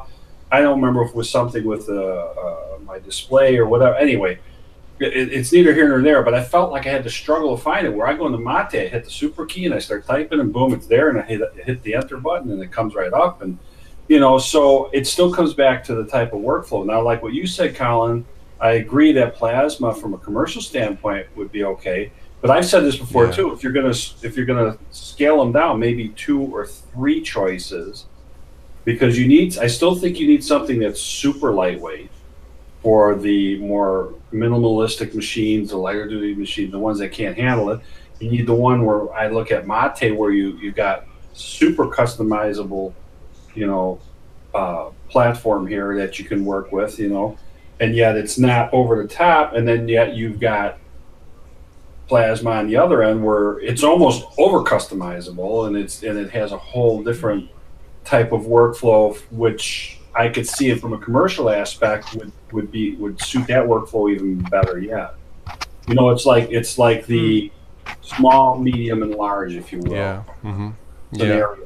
If Plasma had an activities overview like GNOME, if they could put an activities overview within Plasma, that would almost top Plasma off, I think, because then if you could change and if you could set up with one click a different environment like Mate in Plasma, and you could have it suit your workflow, then it could probably just about do everything that it's needed, because it's got many different choices of menu. the Latte dock has savings where you can change the whole thing around. You can save it. I haven't gone right into that yet, but I mean, yeah. Then if you could solve all those things, then it comes down to what base do you use, right? Well, That's and I'm going to another make a question. comment here, which really is really going to be probably, well, not probably, it's virtually going to be an impossibility, I would think. Nothing's impossible, of course, but then it would happen way after our lifetimes. It'd be almost nice that if you had that single distro that you could almost, like you're talking about, where you could just click and it changes from, you know, maybe that lightweight XFCE to plasma, and it changes to whatever flavor you want to have. But that's so much underneath it. That could happen now if you just happen right now. And if you think about this, Colin, the thing about KDE Plasma that would make it a very good commercial desktop is not only would it benefit a Windows user, but it could be modified to where it can benefit a Mac user as well with all those docks you can get. That's exactly right. Yeah, I agree. Yeah, it's got a lot of customizability. Yep, it's a little bit over the top, but you know, you really don't have to touch them if you don't want to. You can just install it and run it. There's not a problem with that. The only problem, though, that most new users are going to have, KDE, is they can get lost very easily with the settings. Because KDE has a lot of settings. Yeah. Even Switch to Linux has mentioned that people can get lost in those settings. Well, that's what they need over the top with their their customization. Yeah. But what they need is a reset button. So you reset everything back to the start. If you mess it up, so these are the little tweaks that you need to do. A reset button is the most important thing in Linux, because when I first started in Linux, if something disappeared off my panel, I was getting high anxiety. How do I get that back? Where did it go? You know, those simple little things. Well, that's the nice thing about XFCE with that panel switch, especially the way Peppermint's now added it to there. You know, I can now play around and do all the settings I want, or do all the panel, you know, and it's like, you know, and hit the panel switch, and it goes back. Yep. And then start all over again. That's exactly right. And then what Peppermint, maybe it's with the 1804 too in XFCE, where you used to have to, when you did the panel switch through the panel preference, and you'd had to log out and log back in before it took effect. Now it's immediate. And they have in there kind of like a Mate style menu and the classic XFCE. You know, so you have a couple of different starting points if you decide you want to customize. But that's, I don't know if KDE has that, or you know, I don't think. I'm not sure. I'm not really sure. I can't remember actually whether they have that or not. Yeah. That's what makes XFCE so nice, you know. Yes. Ricky, what are you doing there? The static's back. It's okay. I'm just trying. All right. Oh, I meant to unmute him. I muted him again. Here's a beef I have with some of the desktops is they can't put a 12-hour clock in, you know, so you can switch it to 12 hours from 24. Yeah. You know, only a limited amount, like Cinnamon will do 12 hours, but you go to XFCE and every single one of them is a 24-hour clock, and I can't figure out how to change it to 12. Right. Well, with that, you're talking like with the panel clock? Yeah. Yeah. I mean, you have to kind of even a widget clock. What do they call the code for that? Yeah. You know, because sorry about that. I had a bit of microphone trouble. There is a in XFCE, I believe. There's another clock in the goodies. I think it is. I can't. You might know, Steve. There's another clock in there that may have the options of 24 hours. I'm not. It's very customizable. I can't remember the name of it. Time date, I think it is, or something like that. Like time date. It's my beef is with it the looks pan. like the Windows clock, you know, like with the time on top and the date on the bottom. Yeah, that's instead right. of going all the way across, kind of across the panel. But access is changeable. It's just, there's a couple. It's a little different than most of them too. It's not the typical right click and preferences. You have to go in the. I don't know if it's look and feel. You got to go somewhere else to find it, but it's. But you do. If you right click on the clock and you go in on the regular one, you change custom format, which is what I have mine at. But you do. You have like the examples are 2206 with seconds, but then 1006 with the PM or with the seconds. So it is. It's a pretty quick fix to get in there. Yeah, you've got to put the little codes in that, don't you? Because it's got a thing where it sends you to the internet where you got codes you can put in for the time and stuff, isn't it? Like the percentage U or whatever it is. Yeah, you just got to know. It's either, and the difference is too, is either capital I, small I will make a difference. Yeah, that's right. Yeah, exactly. Yeah. It's funny. Like with the PM, capital makes it small, and small makes it big. Makes it large. Yeah, that's right. And then you can't make it so it's a couple of clicks and it's changed. I agree with I agree with Dan. It's too. Well, it should be easy. It's a simple thing. What Steve is saying is it is a couple of clicks. If you go in, there's a drop-down menu under custom, and you could just tell it whether you want the regular, the standard, whether it has seconds after it or not. It just always has a 0 in front of the number if it's like a single-digit part of the hour. But then if you want to customize it and change it around a little bit, you can certainly put those in and customize it even more, is the point. But there is just a simple drop-down in there to be able to pick those and you're done. It's a couple of clicks. It's like when you go into Excel or LibreOffice Calc or whatever. When you set the date in a spreadsheet, it's got all these different dates. I mean, that's the sort of thing Dan's talking about. You right-click, you choose that. That's the format you want it to look like. None of this little A, little B, big A, big C, that's percentage. Hey? That's what it is. If you look at Peppermint, that's what I'm talking about. There's a drop-down menu. Oh, was there in Peppermint? 24 hours, you have the 12, and then there's different types of 12s. There's maybe only 3 or 4 in there, but you have those options in there. Oh, okay. Yeah, you could customize it. Like I customize my mine says Friday, September 7th, 2018 at 10:09 p.m. And I did that with the code. But when you originally set it up, it is set it up for 24 hours, but you just go in, right-click, and drop down and change it to the 12-hour format. Yeah. Oh, okay. Well, so it has it's got a 24 and 12. Yeah. So and that's in the XFCE panel clock. Yeah. Yeah. Okay. Well, folks, I hate to end this timely discussion, but I think I've been on for 3 hours now. Let's make this a last call here in the comments. I want to call it a night. So. Okay, I got one technology thing we need to look at. Sure. Has anybody ever heard of an M disc? This is an M disc. I've never heard of it. These things are Blu-ray discs, hold 25 gigabytes. Oh my God! The M stands for millennium. The data on the disc is supposed to last for 1,000 years. Wow. This disc has a 200-year warranty. Wow. Okay. Well, yeah. 200 years. Dan, do you realize what you just did? Well, looks like we found something for a zombie apocalypse. Yeah, really. Every chassis manufacturer or case manufacturer a reason to bring back the 5 1/4-inch bays in their PC cases. Wow. For a Blu-ray disc. I bought a Blu-ray disc because I still use, like TOS does, I burn CDs and stuff like that. Sure. Them drives don't last forever. Yeah, yeah.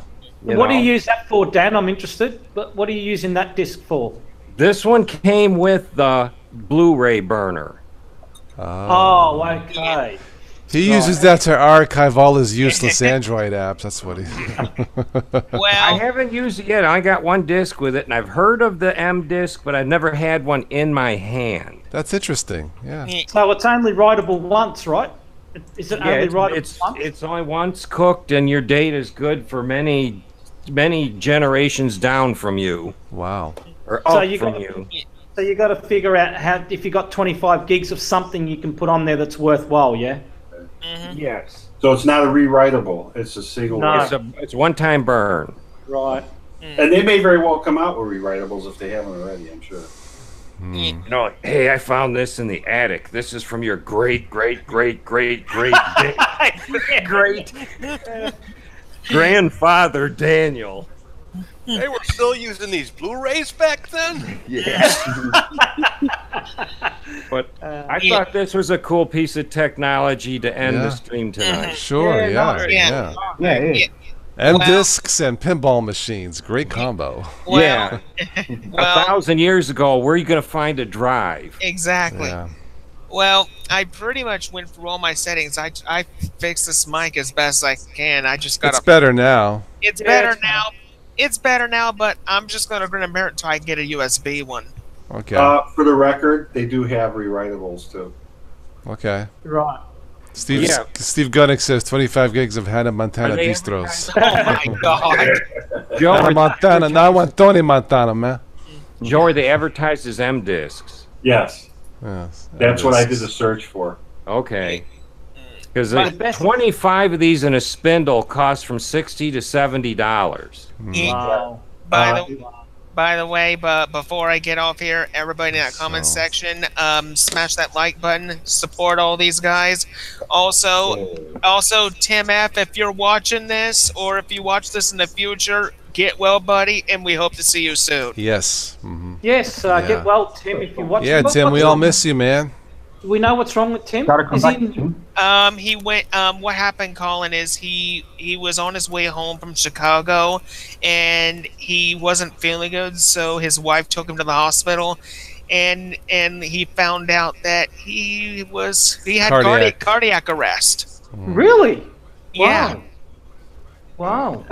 He just came home He just came home not long ago. Yeah. Oh well, sorry to hear that, Tim. Hope you get better soon, mate.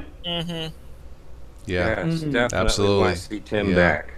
Yeah, it's not the same without him. Watching the stream and Tim, if you're watching, a little bit come back. Don't make me call Sicily now. You got to come back, okay? Gotta come back. Yes. Steven Anderson said, "Feel like Super Tux Card Night." I haven't played Super Tux Card in a while. We should have a Super Tux Card Night one of these nights. Yeah, I have it on my computer. I haven't played it in a while. Yeah, I haven't either. Yeah. A Super Tux Card phone. Yeah. I think that'd be fun. Yes. Oh my gosh, I just had an idea. If you can get Stephanie back, why don't you introduce her to Super Tux Card? I don't think she would have time to play games. Yeah. No. You never know. Yeah. Writing and singing and perform recording is very time consuming. Very time consuming. That's why when she's home, she takes a working vacation and still does her. That's why I say she needs a break or a contract where she can take like months off at a time and just chill. Yeah. Write some songs here and there, but not like every day. It's a lot. That's why when she comes home, it's like for 6 weeks. It's like bam, and she's back again doing her thing. Without a contract or a huge break, she's doing this months on end. It's not only time consuming, but it is very stressful.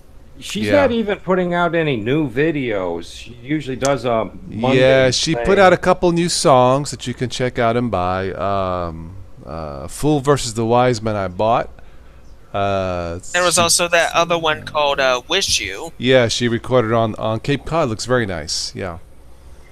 But it just editing videos. Trust me, we know it's very time consuming. Let alone to record, to write songs for somebody else, to add your background vocals. It's a lot, and getting the equipment ready is a pain by itself. Yeah. When it comes to me YouTubing, I have to get OBS ready. I have to get my topics ready. It's time consuming for me doing videos, especially when I have a 2 days a week schedule, Tuesday and Thursdays. She wants to tour the U.S. She wants to come back. Her family wants her back. We want her back. I can understand that completely. And I think even though I think she's having fun overseas, touring the world, which is great. I don't think after 10, 15 years, I don't think she needs to do that anymore. No. As it were. She knows what she's doing. She's paid the dues. She's paid her dues. It's time to bring her home. Bring her home. Totally agree. I mean, give her a nice break, a nice contract. Yeah. I mean, it would be a miracle if, like, a music studio like in Los Angeles or Hollywood, or Nashville, or whatever. Or one of those two states, either New York, Nashville, or California. She needs a hit that just grabs the attention of the audience. Like my friend Rose here, she's a retired school teacher. Mm-hmm. And she wrote a song over 40 years ago that became a hit a couple years ago, #1 on the country charts. Girls just want to drink beer, and it just boom, it went to #1. About, was it 2-3 years ago? Then she recorded another song in Nashville with a friend, and that song went to #1 platinum. 2 million sold, copies. So it can happen, but Stephanie needs that one song. Just one's all it takes, just to put her name out there. It's like she said, it's a game of numbers here in the States. Anyway, it's a game of numbers. Yes, I mean, I don't know how many live clubs are by you that play live music, but they've all disappeared around me. Yeah. Well, the thing is, it's very hard to find very small venues, because each small venue in the United States is just going like the wind. Yeah, it's a different market here than it is overseas, I guess. It is. It's more open for artists, yeah. I mean, the thing about Europe is huge. There's a lot of things in Europe, but over here, it's slim pickings. Yeah. Money is king over here. They don't look past that and try and invest in people anymore. Yeah. It's what they can get out of people, not what they can invest. Look, her voice is not in question, obviously. Yeah, her personality, her songwriting skills are not in question, obviously. So it's just the planet is screwed up. Exactly. Yeah. I mean, she is a wonderful human being, and she deserves so much more than what she's getting. Yes, I agree. It only takes one situation, TOS. That's all it takes. I totally agree. The thing is, it only takes one voice in order for others to hear it. Well, if there are any promoters out there watching and listening, give her a shot. Well, one shot. It's all it takes. I still see her in an upper crust crowd like Boca Raton or dinner venue, the guy tuxedo with the piano, and she's singing her songs and American classic standards, like you know what I mean, the Frank Sinatra. She can do that, I think. She can definitely do that. There's no question about that. Billie Holiday, and I just see her singing that classy, as you're eating dinner. And I think there's a need for that, and there aren't as many as those. It seems, even though she writes pretty much all kind of music, more or less pop, folk, country.